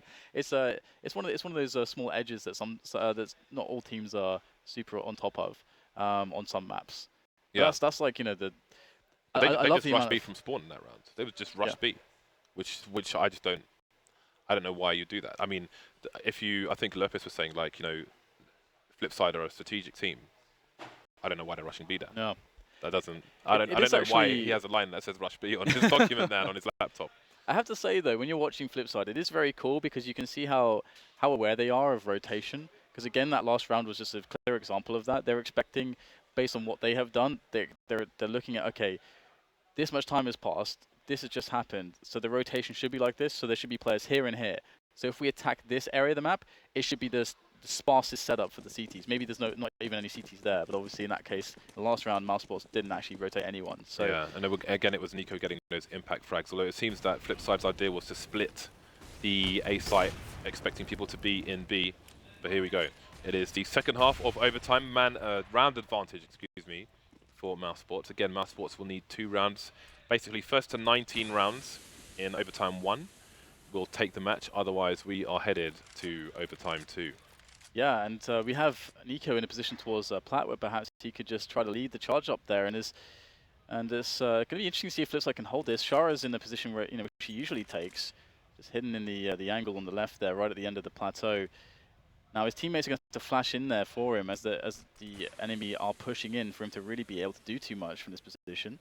He can't really spam through the smoke with the M4A1S too easily because he's not got too many bullets. So this is a very tense situation. Shara needs to pick up a couple kills here to make life easier for his teammates. Let's see what he's able to pick up there. There is the first one. Looks like things going quite well, but the flashes are coming in. Markov's coming in as well, and that's going to be the level of fragging that they need to close this round out. 4 versus 2 now. What on earth do Mousesports do? They've not gained any real estate. It's all fallen apart. Chris J's alone on the platform getting flashed while Nico's holding a flank in a 2 versus 4 situation. They had the entire man down, going team main with nobody, and Bondik's looking in drop like, where is everyone? Where there's nobody here. Exactly, and that's the thing, isn't it? Because if you have the guy in drop to split defense, Markov can't come in as easily there to clean up those 2 extra players. But in taking everyone plateau, you get these crossfires. Wow. But Chris J looks like he's not done and dusted for this round. There's 13 seconds left, James. What are they going to do in this situation? There is no time. Nico picks up a kill. 2 versus 2 all of a sudden. He's got to go for the plant. Markov's going to spot that. Sprays them both down with the M4. It was a nice attempt at the end, but it was all over actually in the first effort towards plateau. Markov with the 4K, making his parents proud, just holding angle, being the safe pair of hands on the site itself, just popping out and putting an end to the round. But again, it should have already been over. Yeah. But he made doubly sure of that. So 17-17. Again, the first to 19 will take it. Otherwise, we're headed to overtime too. Both teams, of course, going to be back on the bye. So we'll see if Flipside can hold on the second test here from Mousesports. They have many Molotovs. Could be an execute towards the B bomb site. That's where most of the Molotovs tend to go at the moment. Going to have an initial default. Dennis playing around the smoke towards underpass. Got a Molotov on the platform. Markov going to have to move his position with half his HP gone. Yeah, actually, interestingly, Markov is the top fragger in the match at the moment with 34 kills. It's not often you're going to see Markov as of late being the top fragger. That's experience. Usually it's going to be your Bondik, but hey, he's doing work. And now he's positioned himself towards the tree area, holding his usual spot, with Shara there up on the plateau as the first point of contact for any players making their way down B plateau from the T side. But now we're going to get a bit of a rotation from Mousesports. They have left behind Nico towards drop. Nico's going to flash himself into drop as his teammates go for the A play. So if Nico can actually get in there and get set up, he's going to play the lurker role. He's going to be able to cut off rotation as Mousesports take the A bomb site. That's the plan. Blade is going to be key here. You've got Wilderit holding an angle towards mid to see if anything's going there, but Blade has just got a smoke in his hand, playing on timing, and there we go. That's going to be the information they need. Spiddy is going to get taken down. Blade's put a smoke down so he can peek and help Wilderit as well, but that does give the wooden fence area away, but Dennis is going to go the wrong angle and get taken down by Blade. So we've got a 5 versus 3 now with 17 seconds left on the clock. They've got to breach the site and make a plant here. This is not going to be easy for Mousesports. Yeah, considering Nex has the bomb and he's on very low HP, he could get down in that position. He's got a plant. This Nex even realized he has the bomb at this point. He's got to get himself onto the site. Looks like the call has been made. Oh, just barely enough time there. 3.5 seconds to plant the bomb, just in the nick of time. Oh, snaps Bondik's head straight off with the AK. And now it's down to Markelov, the top fragger of Flipside of the match at the moment. He can't get it done. Chris J is going to secure the frag. And I think Next really didn't know that he had the bomb there, James, because that was a bit of a scramble to get that plant. They are honestly, I don't even know. It's like you go down a 50-meter wooden slide without getting a splinter. Like, they are very, very lucky at the moment, and they are on match points again. We'll see what Flipside have to offer. Blade might be a bit short on money. Going to be down to the UMP. The level of clutch coming in from Mousesports has really been what has saved them in this matchup. To me, it's just every time it feels like Flipside are playing a better cobblestone game, but Mousesports just clutching the hell out of every situation they can. So, default again here from Mousesports. Chris J with the bomb towards the A side of the map. Nico just a bit of pressure, as we can see there, towards the B plateau, just showing some presence all over the map at the moment. In the previous round, Nico actually didn't go into the drop in the end, and he actually reinforced the push towards A. And Flipside, 4 players towards B at the moment. Including Bondik, who is the only person on the CT side who has a kit in this round, so that may play a part later on. Let's keep an eye on that for the time being. Mousesports being passive, and it looks like they're going to go towards B once again with the crew, as nobody's being left towards A. Nico's holding the angle where if Bondik were to jump up and peek, he would probably get shot in the face. We'll see if he's going to do that. No, he's going to pass on that one. Markelov is in the drop zone area as well, but holding a passive angle outside of it. Well, they're to start things off here, and we are starting to see a lot more movement from Mousesports now. The nades are starting to come in. They've got a drop zone. Markelov repositioning on the site. Well, it's on the box. Is he going to go for the peek? He's in the flames. Takes down Nico in the drop zone. Goes for the counter flash. Got to slow down Mousesports, and he's still alive, which is very important. Yeah, and that flash is going to give Markov some space to work with. The NBA! nade on Chris J. Now everything is going disastrously for Mousesports, and we are going to find ourselves in a second overtime. First match of the day for day 2 here at MLG Columbus. Things are really heating up. It seems like the first game of the day is all about the overtimes. Man, that was a nice 3-pointer. Yeah, to be honest though, how many times did Mousesports successfully take B when there was no players doing anything in drop? Zero, Yeah, James. Zero is the answer, James. Zero, big fat zero, Dan. They are playing it very differently to the way Flipside are playing it. But again, you just feel like there are so many rounds where if you played them even 10 times, never mind 100, Flipside are probably going to win those rounds more often. But it is what it is. We're going to a second overtime here. And for me, Flipside are continuing on their CT side. And they just look stronger in both halves, despite only winning half the rounds overall. Absolutely, I agree completely. It just feels like they are just able to exert themselves individually more. I mean, of course, it's like they have less opportunities to win these rounds. And in some spots that they are in terrible spots, but they can just kind of clutch their way out of them. Whereas, conversely, Flipside don't really seem to be having that power. Flipside, Markov's the guy that's top fragging at the moment. Typically, Bondic is the guy that goes ham on their team. He's the guy that's most consistently been fragging hard, and on Cobblestone as well. He's typically one of the fail safes. You can always rely on Bondic, but I think he's in the middle of the board there with like 20. In fact, he's bottom fragging for the team. I don't know the last time I saw that even happen with Bondic on Flipside. Markelov with 36 frags. Well, it depends on what position you're playing on the map as well. And maybe, I mean, Markelov's playing on B, so you could argue he might just be seeing more action. Well, Bondic, he defends drop. He's going to have more one-on-ones probably. But they're not going in drop there, are they? That's a good point. That is a good point, yeah. But still, he's also going to be the faster person rotating towards A in some of these spots. It's kind of like the stairs position on Mirage a little bit. You're not the first point of contact, but if everything goes to hell, you can try to rely on that guy. But hey, maybe that's why they're avoiding drop. It's going to be interesting to see if Flipside can recover. One interesting thing about double overtime is things can start to get weird and a bit random in terms of the approach, because you've got to keep your opponents guessing, right? But the problem is, on a map such as this, mistakes can be very expensive. Yeah. So we'll see. It is Flipside who will continue with the CT run. And again, Mousesports going with the Mandem towards the B bomb site. And it may be a very fast play indeed. Is it going to work out for them? Nico with the UMP, not much health left though. It's going to be, I don't know what happened there, but he's dead, Dan. It's 3 versus 3 now, and Mousesports losing their advantage. Chris J and Spiddy left versus 2. Spiddy gets taken down. Chris J alone doesn't have the bomb either. They know where he is, and he gets eliminated. People going nuts in the Flipside camp, but they haven't taken it yet. Yeah, this is anyone's for sure, this matchup. And the cool thing as well is that from Mousesports' perspective, when they're on their CT side, they change their setups quite often, actually. Always keeping Flipside guessing. Which is actually one of the best things you can do if you're up against, a team that's very strategical and is going to try to play against your weaknesses or your setups. Oh dear. That's just unfortunate, isn't it? That sucks. Well, there we go. We are looking for the first team to get to 22 rounds to take this now in overtime 2. Flipside off to a good start, but there are a few more rounds to play. Well, that it just not giving a monkeys about your Molotov. Take my AWP in the chest. So 5 vs 4 already for Flipside, and Mousesports are going to have to basically just make the play now. They can't really afford to try to engineer a pick or something. If they lose another man at this point and play 5 vs 3, that just sucks. They've got to get some positioning, and that's what they're doing. Moving up A long, got Blade there on the bomb site. It's going to have a lot of players to deal with. There's a quick flash going out. They've got some nice potential angles between him and the APC, but World at this very low. Oh, the Flames just barely missing Blade at the moment. Are they even going to check that angle now?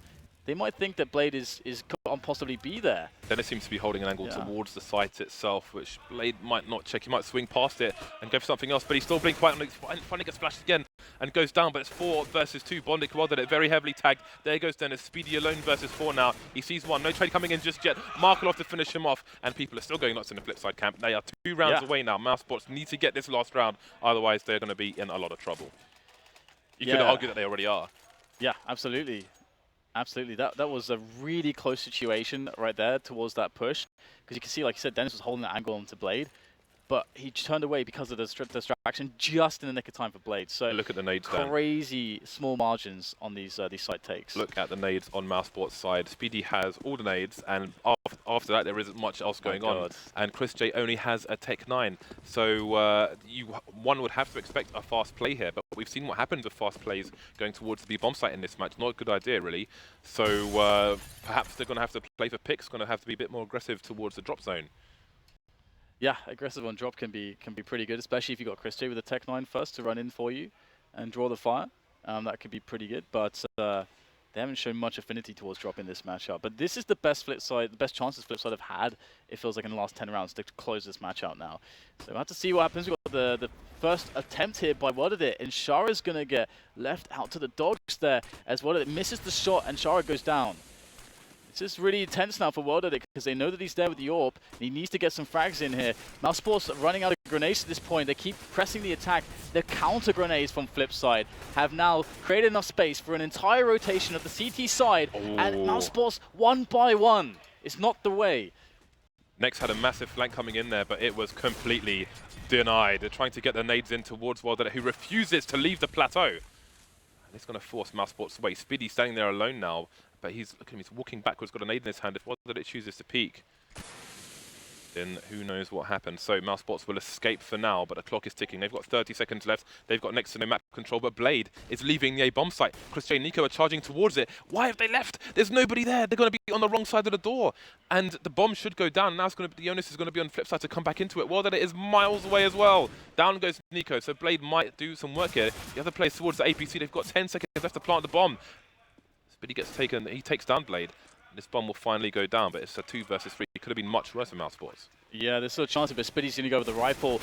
He's got to get the frags here. There's one. Still 2 more players oncoming. He gets a second one. There's the flank coming in, and that's going to be good. Chris J gets the kill, and Mousesports, on the last round there, with nothing to speak of, are able to pick up the rounds. So they will save themselves from that 3-0. And that is a really big deal. And to be honest, what a disaster towards the first openings into the map towards B. They got completely shut down.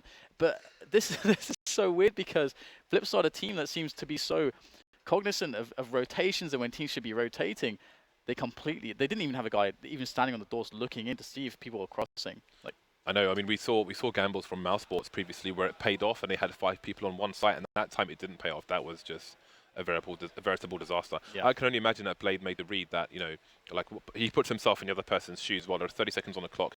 I can't really afford to rotate to another website, another bomb site where I've got no presence. I have no idea if any CTs have pushed up, if anybody's underpass, if anybody's pushed along, looking out, making sure there's nothing going on there, if anyone's flanking and so on. But Mousesports willing to do it, brave enough to do it, just ran all the way through long, nobody on the site. They get to the site. It almost goes wrong with one play getting taken down in an APC. But again, skin of their teeth, Dan, they've got a round on the board.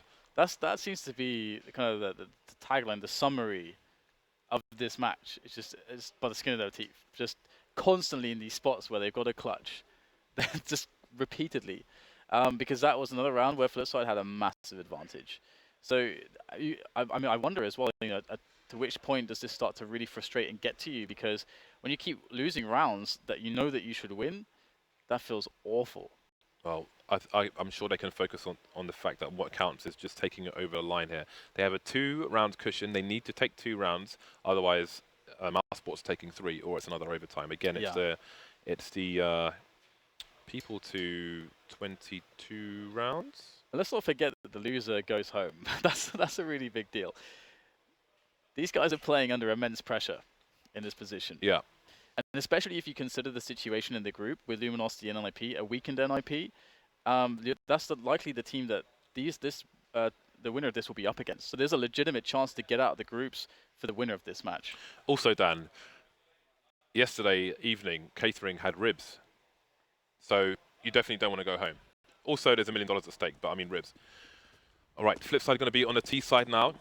Again, it's the first team to 22 rounds. They have a 1-round advantage, over Mousesports at present. So a very thin line between these two teams. Mousesports with 3 over towards the B-bomb site. Again, the drop situation is a passive one. 1:30 on the clock at the moment, and Markelov is already just making sure there's nobody going for any boosts, but we may see him start to harass a bit more once we get closer to that 1 minute mark. The thin blue line at the B bomb site for Mousesports. Isn't that like the police or something? Yeah. Okay, well, I guess you're right.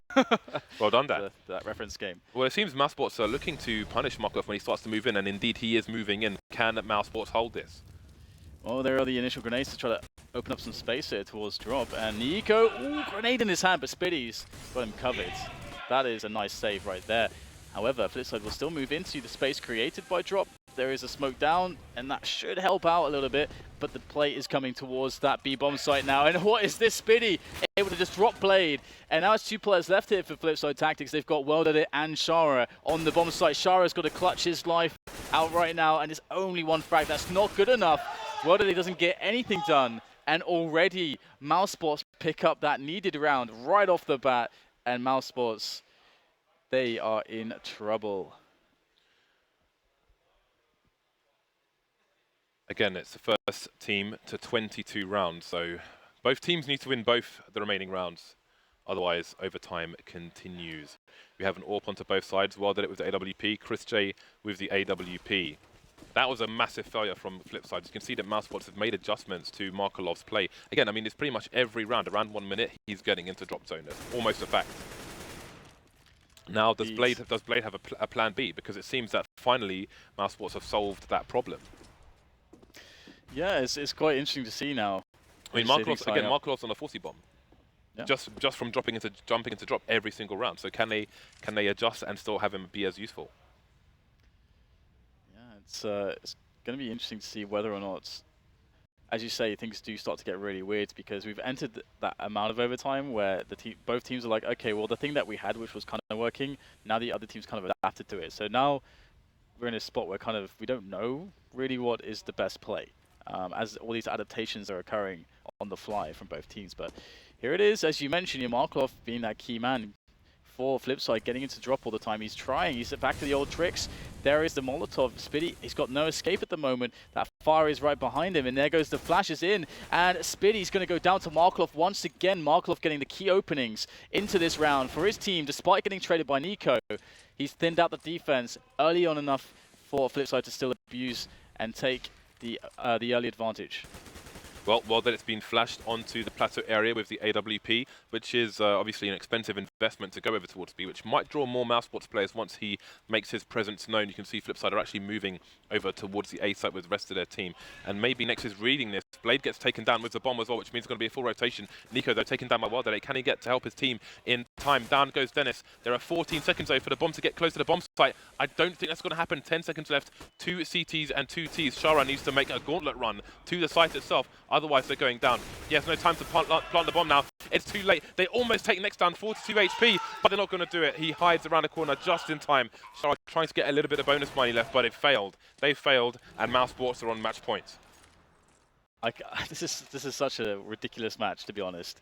If Mousesports actually closes this down, I mean, really, credit to them for having that equanimity. They're just maintaining their strengths and not kind of surviving and then adjusting. Yeah, exactly. Just survival. It's just pure survivors at this point, because there's so many spots where they should just be losing rounds, and they still manage to just keep their composure. It's Look at Flipside now. Double Galil UMP buy, and they are distinctly lacking in the nades. Blade, the captain, has no nades. Oh dear, Mousesports. They're going to get the first frag here. That's bad news for Flipside. 5 versus 4 early on. They've got to make a call here. How do they handle this? I mean, Markov has been the most consistent opening, into that drop zone. So we can see he's there, but he's not got a weapon really. He's got a UMP. I mean, okay, the UMP is decent, but his chances would definitely be better with an AK-47. Having to do much with little. Flipside.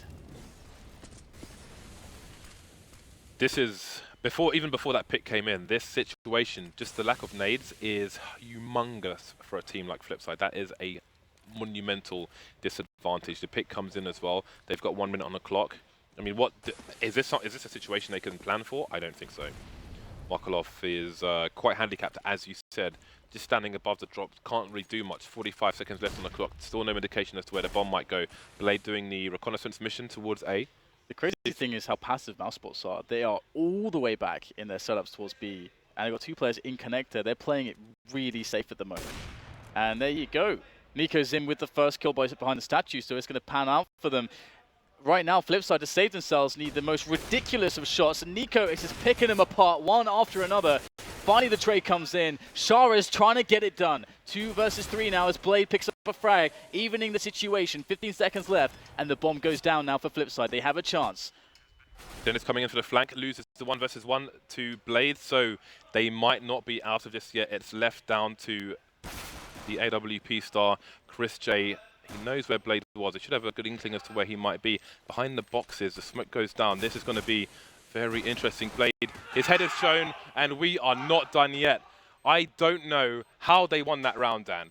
Knowing what kind of team they are, what kind of utility they need, the fact they started that round with the main nade people not having nades, aside from Flipside in the underpass, I think somebody might have just punched the desk over towards Mousesports. That was a humongous chance for them to take the match. I mean, you've got to give props to Shara. He's picking up these really, really key kills in high-pressure situations, and being the newer man to the team, that's a really big deal. And again, it's just ridiculous that they managed to pull that out of the bag. They're a team that haven't had all that many clutch situations, but there was one of them, and there couldn't have been a more important one. That's the biggest chance they had to take the match so far, and the fact that they failed there you have to think about what effect that has on their temperament going forward into overtime 3, because again they must feel like Flipside are a stronger team on this map, generally speaking.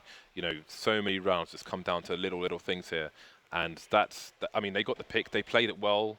I don't even know what just happened for Flipside to take that. I don't know. It's insane. I thought it was so done. ridiculous. I thought they had nothing left at. Well, you've got Nico. Okay, you got Nico. It's like, picture this situation. Nico's there with an op, standing behind the statue, gets a 1-on-1, kills that guy. Gets a 1-on-1, kills that guy. They've got a guy by the chicken hut. They've got players all over the place, spread out in really great positions.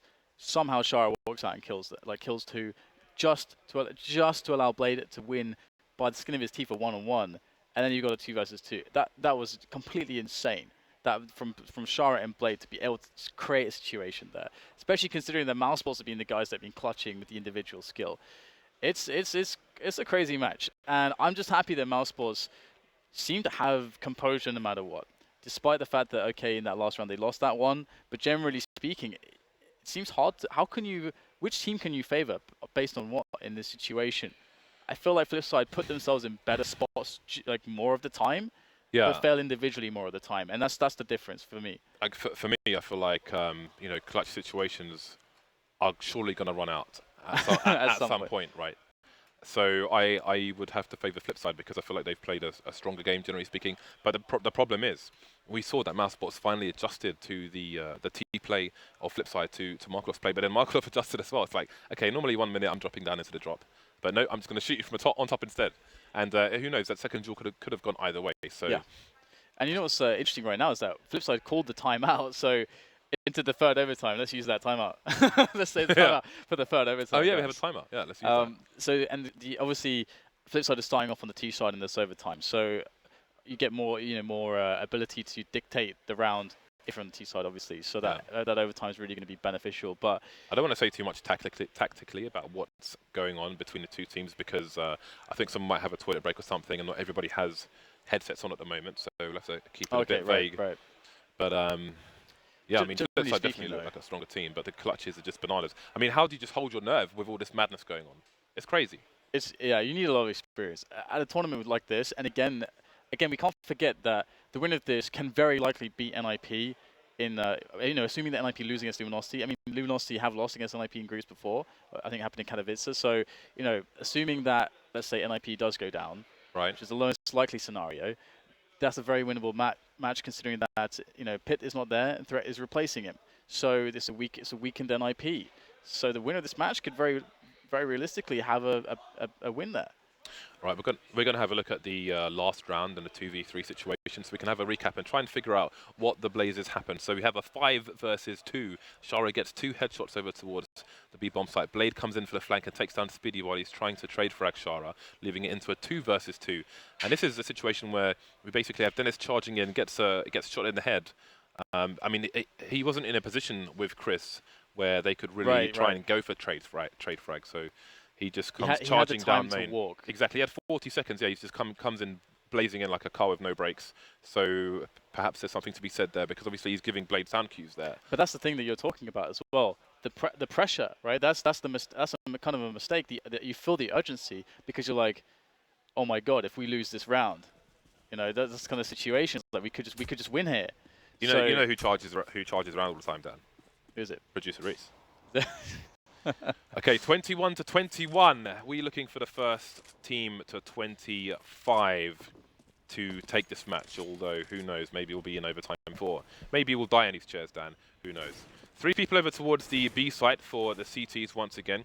Speedy and Next going to be perhaps combining to deal with Markelov a bit later on, maybe 25 seconds from now, towards the drop zone. But we're seeing more aggression towards A long. Chris J moving away once hearing that flashbang. Markelov up to his usual tricks. Yeah, and actually, there's a cool boost coming in on the A side of the map. It's a really solid one from Dennis. You don't see it too often, but of course, if you've got it'd be better if Dennis had a silencer in from that position. But with all the players coming in from long, Dennis should be obscured, and this setup from Mousesports should be strong here. What is that? Markelov gives no cares whatsoever, but Dennis, his position does pay off, gets Shara and Blade down, but his team are smoked on the wrong side of the choke point. He's going to have to try and rotate. Flames coming in towards the crawl space as well. 3 versus 3, bombs should be going down shortly. Dennis is on the flank, however, from mid, where Bondik is looking, but he might not find the right angle in time before his teammates go down. Yeah, this is one of those rounds where it's actually the better setup for Mousesports, but Flipsid are hitting the shots. That was awesome to see from them. Bomb is ticking away now, and Mousesports taking a bit more care in setting up the retake before just charging in Hail Mary, and there it is, the trays coming in. But Markelov is having an enormous round, and that's going to be that 22-21. And wow. Such a release of energy from Flipside Tactics. Whoever wins this match is going to need like 10 bananas each. We've got 46 for the frags following round. On Markelov. Markelov is beasting on both sides. What can be said? It's a great resurgence to see him leading his team. I'm sure his brother's tuned in as well. Okay, so the flip side off to the early advantage. And again, we'll have to pay attention to the CT economy should they not prove successful in this round. Again, we've got 3 players for Mousesports over towards B. Chris J again has gone deep towards A long. Dennis coming in for support. Some initial nades towards A, perhaps suggesting a fast play, but will they commit to it? The bomb is still further back. Got a bit of flame damage coming in, but no one has taken too much damage just yet. Nico is in the blind spot there, which he often boosts CTs up. Going to rotate and try and play around these smokes. Ashara below him. We'll see if he makes a step. He's got a number of CTs holding angles towards the plateau at the moment, while Markelov's moved in. They've changed the timing here. Normally he's in the drop zone at about 1 minute. It's 1:25 on the clock, and he's in there already. So Mousesports may be taken by surprise here. Yeah, so it's going to be cool to see if they can actually break this, to be honest. Nice, again, the thin blue line of CTs. It is the Popo, Dan. Popo. They are ready and waiting. And what a wait it is. A lot of tension here. Just a few bullets exchanged right now as now the push comes in. Little pop flash going in there, but it's not going to be good enough. Nico next to the frags. Well, they only want to respond, but what a response it is. That second frag there from Worlden is going to tie things up, and now Flipside really putting in the pressure as only one man stands. On the rotation, it's Chris J. This is so incredibly hard. I hope he's been practicing on the retake service. Pop flashing in. First frag going the way of Chris J. Oh, how does he get that one? Chris J!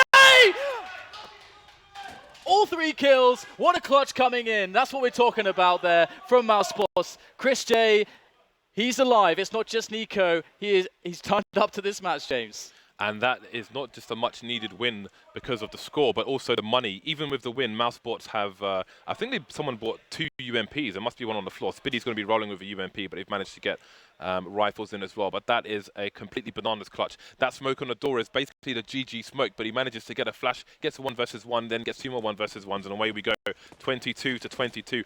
Flipside so close and yet so far. Still have the weapon advantage in this round. Again, Chris J and Dennis very deep towards A long, something that really hasn't really been figured out, tested, or punished by Flipside with the right timing. And that's one of those moments, like, if anyone's ever played like Diablo 2, you're playing the Barbarian, you've got the war cries and the battle shouts that actually buff the entire team. That's basically what just happens with that clutch right there from Chris J. He just mows down 3 players. You never expect that to happen. That's such a big moment for Mousesports. And the confidence there is going to be high. But as you pointed out, a UMP for Spiddy is definitely not the best of situations. However, they do have nades at the very least, so it's not too bad for them overall. And This time again, another switch up on the setup. We've got two players playing on A long. It's Chris J and Dennis. Chris J with the AWP.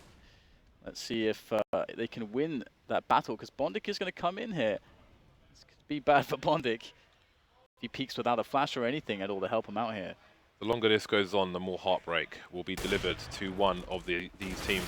Chris J makes his presence announced, but his teammate Dennis has been taken down by Bondik. Can Chris J get the angle? Yes, he can. Straight in the face. 180s, but can't take down Shara. Man advantage for the T's. Where's the bomb going? Starting to rotate towards A, as are all the CTs. Blade loses the duel to the UMP in the balcony area, and Speedy's going to move onto the site, pick up an AK as well. Speedy is ready by the APC. Decent positioning, actually, to allow his teammates to try to get in there. But Markov's going to put a stop to that. Speedy gets caught by Markov as well. And Shara to finish off everything there for the first half. And it's Flipside tactics. Despite the clutch efforts of Mousesports and Chris J, Flipside will go into the second half for the third overtime with an advantage of a round. I can't take it, Dan. I don't know if this will ever end. I can't take it. Markov's almost on a 50 bomb. I don't know. Yeah, the nearest person to him is 39, and he's on 48. And that's obviously Nico on the other side. It's, I mean, what can we say at this point? Again, there's one round between these two teams. Flipside could have had a 3-0 half, yeah. But Chris J. It's getting to that point of the overtime where everything's about clutching, because no one knows what works anymore. So it's hard to break a match down and analyze a match at this stage, because both teams are just going on more on feeling than they are on anything cerebral. And you can see that for Chris J, at least, that's been working out. And it's good to see that he's turning up in this match, because it seems to be quite needed. Yeah, I mean, we saw more adjustments from Flipside there. They seem to realize that, you know, their movements were telegraphed in terms of 1 minute, no matter what. Markolov's going to start spamming into drop zone, jump into drop zone. Small adjustment towards the end of last time, where he starts just trying to shoot from above. That was basically one round. And now I think it was him and Bondik who just went straight into drop zone pretty much, just realizing that it's always empty, and just split the bomb site a lot faster than they were previously doing. So Mousesports struggled with that, but then Chris J with a brilliant one-man performance to keep them in this match and take that round. A lot of matches can come down to 2 or 3 big clutches at some point in the match.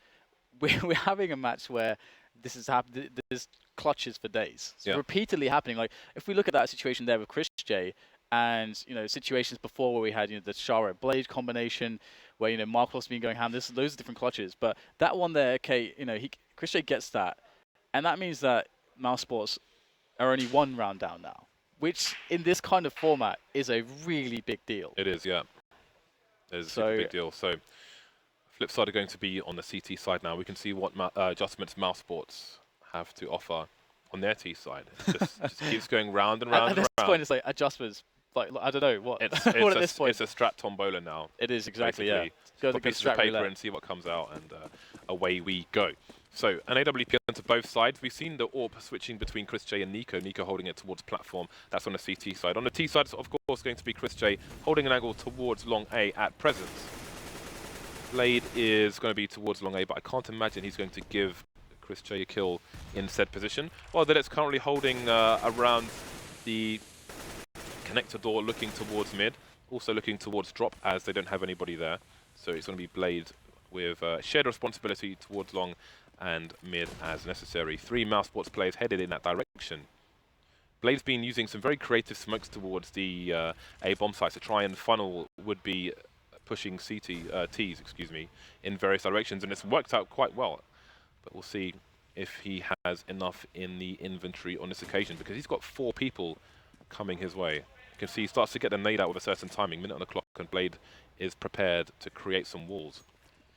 Yeah, I mean, we've seen this kind of approach previously from Mousesports, but actually, typically, they'd even send Nico instead of into drop by himself, back all the way to A. And this time, he's going into drop with a partner. He's got Nexin with him on drop zone, and there's nobody in drop.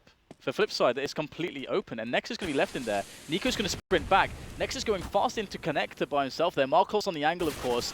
Oh no, Markov is going to lose that battle. That's a huge deal right now. Nex can cut off rotation, and now it's all about just picking off the players who are isolated for Flipside on the bomb side A. Bondik will take down Nex, and that will allow the rotation to come in, but well did it. He's got his back literally against the wall right now. There's nowhere to turn for him. What is he going to do? Oh, that shot was phenomenal there from Well Did It. But there's still work left to do for Shara, but there's just too many T's in the bomb site. Chris J finishes him off, and that will tie things up 23-23.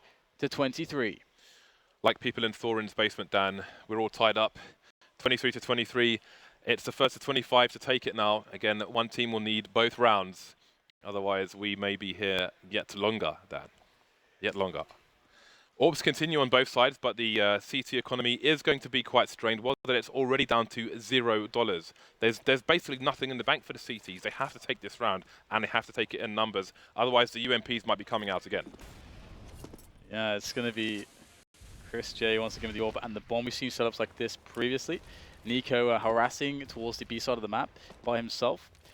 And it seems like we could see a similar round as to the previous one, when X goes back and jumps in drop, potentially with Nico, and then they go for the A hit. But this time around, we got World Edit and Blades in the danger area on the A side of the map, just hanging out and awaiting Mousesports to pressure in. And here comes some of the flashes, some of the smokes here to take control of these areas, and Blade's going to drop the smoke there and fall back towards A long. But this is a little bit of a finicky position there for Blade. He could get caught off or pincered, he has no idea. And now Mousesports have shown presence. They're going to start to rotate back a little bit. Maybe just a couple players. Nico and Nex again. So it could end up being the same round as before, just with the tiny variation to the opening. We shall see. This time, that it has changed his position. We saw this in normal time, the angle he's holding at the moment. Again, it's not one where he can go for repicks. He needs to be deeper, but he's unable to do that because he does not have the presence. Shara's got an aggressive angle towards Plateau, and that might give his team the information sooner rather than later to rotate into the right positions. 30 seconds left on the clock now, and we can see Blade moving towards the deeper into the A site. Will he have a shadow? Indeed, he will have a shadow, but he still doesn't get the frag somehow. He could have got two, doesn't get a single one. What a snap there from Dennis. These entries are absolutely magnificent now on Flipside. They're actually falling back here. They're going to just go for the save in this situation. And to be honest, there's nothing else that they can actually do. Their money situation is completely diabolical. If we can get the scoreboard up, you can see what the implications would be should they lose all their players here. They would have the ropiest buy, Dan, indeed. Yeah. So I don't know how Chris J got that frag, because even there was a split second where the shadow came out before the player did. But perhaps, that it looked at the shadow and then got wrecked. I don't know, but that was very unlucky for him. Yeah, Chris J and Nico really showing up. As Dennis as well. I mean, to be honest, it's actually been across the board. The performance is not too bad from Mousesports across the board. And the same can be said from Flipside, generally speaking. Although the main standard is Mokolov. But Mokolov's really going to have to show up now because we're going into a pretty precarious situation right now. The match point sound has been played. Got a FAMAS coming out for Blade. Oh my goodness. I mean, they've done more with less in these overtimes. But when is this going to end? There are a reasonable amount of grenades on the Flipside team, the smokes, etc.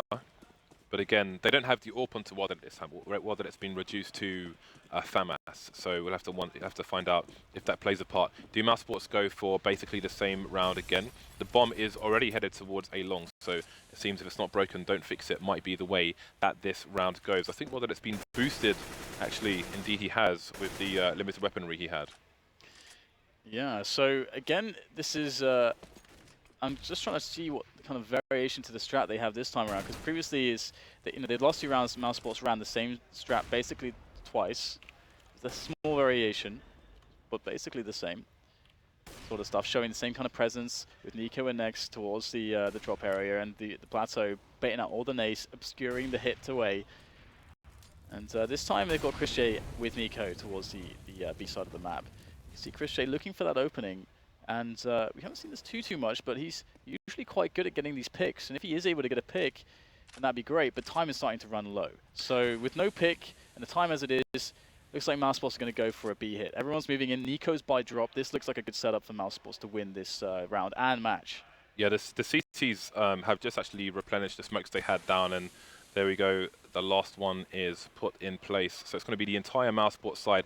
Blade's made a gamble again, but you have to wonder if he's going to start second-guessing himself because of where it went wrong previously. But there are 4 CTs in the B bomb site. Nico's making a play now towards B, but the bomb's rotating back towards A, where it's just sitting like in a little garden on his own, just admiring the flowers. And he should hear the T's running up the slope now, and the rotation comes in. This is going to be crazy. This is a sick round. Great strategy coming in from Mousesports, but they need to get the frags as well. We've got Bondik and Wilder. They're able to stop 2 players. And already it's down to Nico and next. Those are the 2 last men remaining. Nico has got to get it done. He's got no time, and he's going to get dropped by Shara. Goes down to the last man, but we will see another overtime. Just when you thought it was safe to go to the toilet. 24-24 people. The reads in that game were... I couldn't even describe the situation that was going on towards the end there because it was too much going on at the same time. You had T's running into A, you had CTs rotating from B to A, you had T's behind those CTs running there, and you had CTs behind those T's behind those CTs running to those T's, Dan. It's absolutely bananas. It's actually, that was one of the best rounds I've seen from Mousesports from a strategical sense and how they played against the rotation. Because we actually haven't seen many rounds like that, if any, to be honest, where they create huge presence and they really sell the B play. And they get the full rotation of CTs into B. Then they hightail it with 3 players and they actually hit the pace really well. Because on a lot of fakes and rotations, some teams, they play it too slow and not fast enough. But they had the perfect pace straight into the A bomb site. There's one player, World at it, who was basically trapped in A long. It looked perfect from Mousesports. They had 2 players running through connector, and they didn't even get blocked. They were able to get straight through connector and to block off like the rotation that was coming from B. So Mousesports had an amazing setup there. But again, every time that Flipside really need a clutch, they somehow get it. It's amazing. I wonder if World got some sound cues of the players running underneath him through mid. Because, or if it's just, I can't imagine how mentally taxing this is for in-game leaders, where it's like, hey, I'm going to rotate 4 people over towards the B-bomb site. Hold on, I think something else might be happening. Let's go back, lads. You know, all this kind of this kind of madness. But they got there just in the nick of time. Talk about cavalry. Came in like Hasselhoff on the beach. But here we are, 24-24.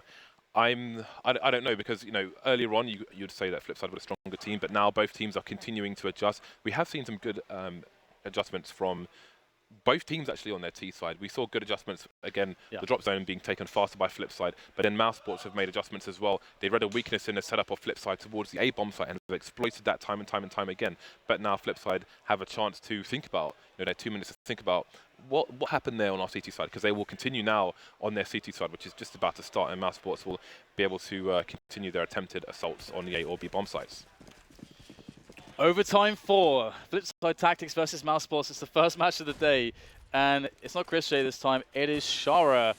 Picks up the Scar, the auto sniper, and this match has really had an evolution, James. At first, it looked like Flipside were crushing Mousesports, and they had everything, but now Mousesports found something special to keep themselves in this one.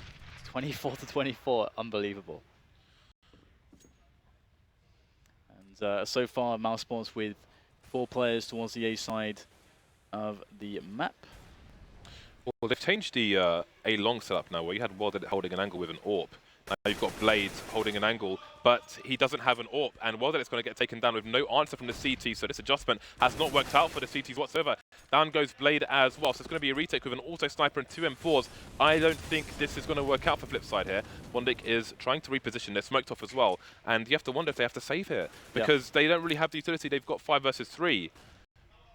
See, I think that's a mistake, where they've swapped World at it and Blade around in that situation where Blade is holding... He's not even holding an angle, he's just looking at the wall, basically, and he's peeking every so often. But once people are there, he either has to succeed or they're far too close to the site, and then the round is probably lost. So... Yeah, Blade had a 1 versus 1 there, where that's insanely key. If he gets that 1 versus 1 and gets the opportunity to get another one, then based on that, his team can actually retake. But yeah, too much there is on him. He's like the linchpin.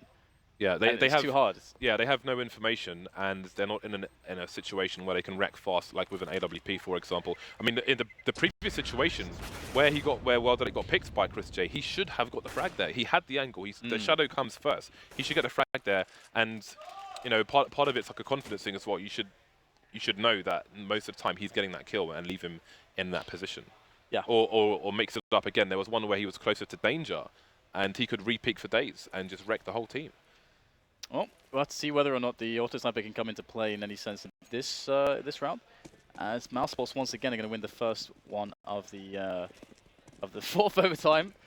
Oh, 4 overtimes! What is this? It's crazy madness. And what is on the AWP, which Markov dropped for him. So Fast approach coming in here from Nico, looking to get a quick kill, and his pace is really sick, but those nades! Thank you for playing. Yeah, and I respect what Nico did there. Obviously, he's made to look the fool, but he's just, I mean, the nades usually don't come in that quickly. And so many of them. That was like a cluster bomb in Worms then. Exactly, and that was just unlucky for Nico. He took a decent risk, I think, but... Sometimes these things happen. Yep. So again, it's Mousesports with the round advantage and the man disadvantage in this round. 2 snipers on the flip side team, while that it is just moving around. Blade is playing pretty deep on his own, so he should have some information here. Missing the initial shot, going for a long spray for repicks, but doesn't work out for him. Again, he's isolated, no trades for his team. So we're down to a 4 versus 4. Well, they're going to try and play the high ground, but it's risky because he's got nobody covering the angle where Chris J is currently lurking. He may go for a peek towards the balcony, but while that it may eventually be found again, this is high risk here from Flipside Tactics. They do have 2 people over towards the A-bomb site at present. Indeed, Bondic is holding the angle towards Chris J, but he does not have a sniper. Potentially spotting something, he's going to drop a flashbang, but the rest of the Mousesports side are moving towards the B-bomb site where Shara is currently alone. He does have an auto sniper, but he's looking towards the drop, and if he gets flashed, then it won't be very useful. Yeah, but here it is, though. They are going to get that push going in. They're going to throw it all in onto the B-bomb site. Obviously, that equalizer taking down Blade was pretty damn key here. And Chris J, he's going to get 1 towards A. That's going to be really painful now. So 2 versus 4 on the B-bomb site. And there's Ashara is still got the auto sniper. Oh, but he catches the guy planting the bomb. And Markelov chimes in as well. And there's no time to get the plant, surely. Markelov, he could be able to do this. He will indeed stop the plant. Oh my goodness, what a ridiculous situation again. There's nothing oh my God. between these 2 teams. There is so nothing. many micro situations. This is madness. I thought... Rip schedule. Yeah. Shout outs to Adam. I didn't think... I thought like Shara was done. He's looking towards drop. He's not looking platform. If he looks platform, he's probably going to get flashed. What is he going to do with that auto sniper? Waits for the plant, of course. And we're at 25-25. Yeah, that was really, really key. They've got rid of the auto now as well, so it's going to be a different setup from the CT side. While they it down with the AWP, going to smoke off the mid area, where Dennis is currently lurking. And again, we've got Blade over towards A long. Hasn't really been successful this overtime with the adjustments they have made. And again, they're going to try and mix things up. And this is the aggression I'm talking about. From this position, although there's nobody, they have a smoke. The only thing they have is a smoke that stops Mousesports from pushing mid. But Mousesports have respected smokes pretty much all but 1 round that I can remember. And when they went through that smoke, they got wrecked. But here they go, moving through danger. Now Wilded is going to have to be very careful indeed. I think he tagged 2 people at once indeed. Next got 12 HP, so that's a great start for them. And Blade is still in a strong position where he can do great damage to the remainder of Mousesports. Yeah, I don't know what Mousesports really have to work with in this position because the rotation's starting to happen. Okay, Chris kills Blade, but Wilded throws in the nades. He's going to slow them down. He's just got 1 player close. Great shot from Wilded, dropping Dennis with the no-scope. And, I mean, Chris J on 12 health, next on 12 health. You can't expect too much from this position, but they're going to give it a go. Smoke down on the bomb site. It's going to make life even harder here for Mousesports. At least this time they have time. Oh, the shot comes in. Markov gets picked out of the sky. Bondic will trade on to next, though. And it's all down to Chris J once again with the flick, misses the shot, and Shara punishes him. A fatal mistake, fatal miss. And 26-25 now is the scoreline. Overtime 4. I have no words. You just can't. I just can't even. I don't even. You don't what even, is this? and you can't even. Well, I'm glad that Wilded it, and well, Flipside made the decision to put Wilded it in a more aggressive position towards long, because that's what we were talking about. We saw him there only 1 time, and that time he killed at least 3 people. Obviously, you can't go there every single round, but having a bit more aggression where he can go for those repeaks and have those angles where people are just going to be running into him like lemmings off the side of a cliff, you know, that's going to be very favourable for him and his style of play, rather than having it so basically once you're engaging them, they're on top of the site, and if it doesn't go your way, if you're Blade, then you might lose the round. Yeah, it's crazy. The amount of pressure is crazy. And I would expect to see more players kind of starting to break or make, you know, really big mistakes, but we're not really seeing the huge blunders. There's small mistakes here and there. Like, for example, you know, a few rounds ago, we saw that spot where I think it was Dennis or Spiddy who ran when he should have been walking, sort of thing. Oh, like, on T main for the defuse on CT side. On B plat, yeah. Yeah, and you know, like small mistakes like that tend to happen. We haven't seen anything. Obviously that ended up costing them the round. But I mean, we haven't seen, really fatal flaws like a guy missing, kills that he really should hit. No one's really truly getting completely smashed under the pressure. So Yeah, I mean, the biggest one, in my opinion, was just the decision to rush B from Flipside in normal time, because I think that's a major turning point. But that's so long ago now. it feels like an age ago. Yeah, it's really weird. Again, the evolution of this match, because Mousesports have found ways to win T-side rounds and CT rounds now, whereas they're really struggling at the beginning. We saw the 12-3. I mean, them only picking up 3 T rounds in the normal time. I think Markelov has had 1 kill in the last 7 rounds, because I remember him being at 48 kills at the end of an overtime, and he's only on 49 kills now. So he's not having the impact that he was in previous overtimes. We'll see if, well, I mean, in fairness, Mousesports have been going more towards A than B, and he's been playing around the statue on B a lot of the time and getting a lot of kills there on the CT side. But Flipside are on the T side now, so we will see if he will continue his abuse of the underpass area. I mean, the drop zone area, excuse me. So we're going to have Bondik over towards A-Long, just holding the flank. We haven't seen, I don't think, a single push from CTs in that area, and you can see why, because it's always been covered by the opposing team. So while they're holding the angle, watch Shara moves forward. Again, this is a familiar setup to Flipside. They do this on A cache as well, A main, when they on the T side. Or that it will be early holding an angle while he has one teammate moving up close to the box. You can see Chris J is in the statue, under the legs, of course. See if this pays off. So more adjustments from both sides. 1 minute 10 on the clock. I'm wondering what Markelov is up to. Indeed, he is abusing the drop zone area, but he has a teammate in tow as well, welded it with the AWP. Yeah, there's been a healthy amount of variation considering the amount of overtimes. We're seeing still some newer setups already, setups coming into play, like the statue boost. Though that said, they've abandoned it now later into the round as they're feeling all the pressure towards drop, and indeed there is quite a significant amount of players emerging there now. Markelov's been dinked and finished off by Speedy as well. Yeah, it's really nice here for Flipside now. They've of course lost a player, but they got the drop, and Bondik's in there. Can he get this kill? Oh, he was flashed for too long, and that's gonna be a frag there for Speedy. 2 versus 4, that really didn't go according to plan. Now they'll finally emerge out of the B plateau, and nobody's actually looking just yet. The smokes are down too, so Shara's going to get himself forward position. He's just charging into drop. They now know where he is. The bomb is not being planted just yet because Blade wants to try to support Shara, but the time is running down here. 15 seconds left on the clock. Shara tries to take the initial fight, and Blade going for a desperation plant. That round was a bit of a mess for Flipside in the end. Well, another team loses the round going into a half, loses the lead, should I say, and a round. 26-26. So now we need a team to reach 28 rounds to take it in overtime 4. Otherwise, I'm going to get more grey hairs in this chair. AWP onto both sides, 4 AKs, 2 AKs onto the CT side, which might make a difference if people are quick enough on the trigger. We'll have to wait and see. 3 going over towards B for the CT side. Speedy going through the drop zone, but he will play it from the outside, as has been the standard in this match from both teams. Dennis went for a quick peek towards A-Long, but he is moving back to join next now towards the mid area. Again, Flipside starting off very passive indeed. Markelov making a nuisance of himself, like a bad pupil trying to avoid detention here and continue his streak of terror. Yeah, and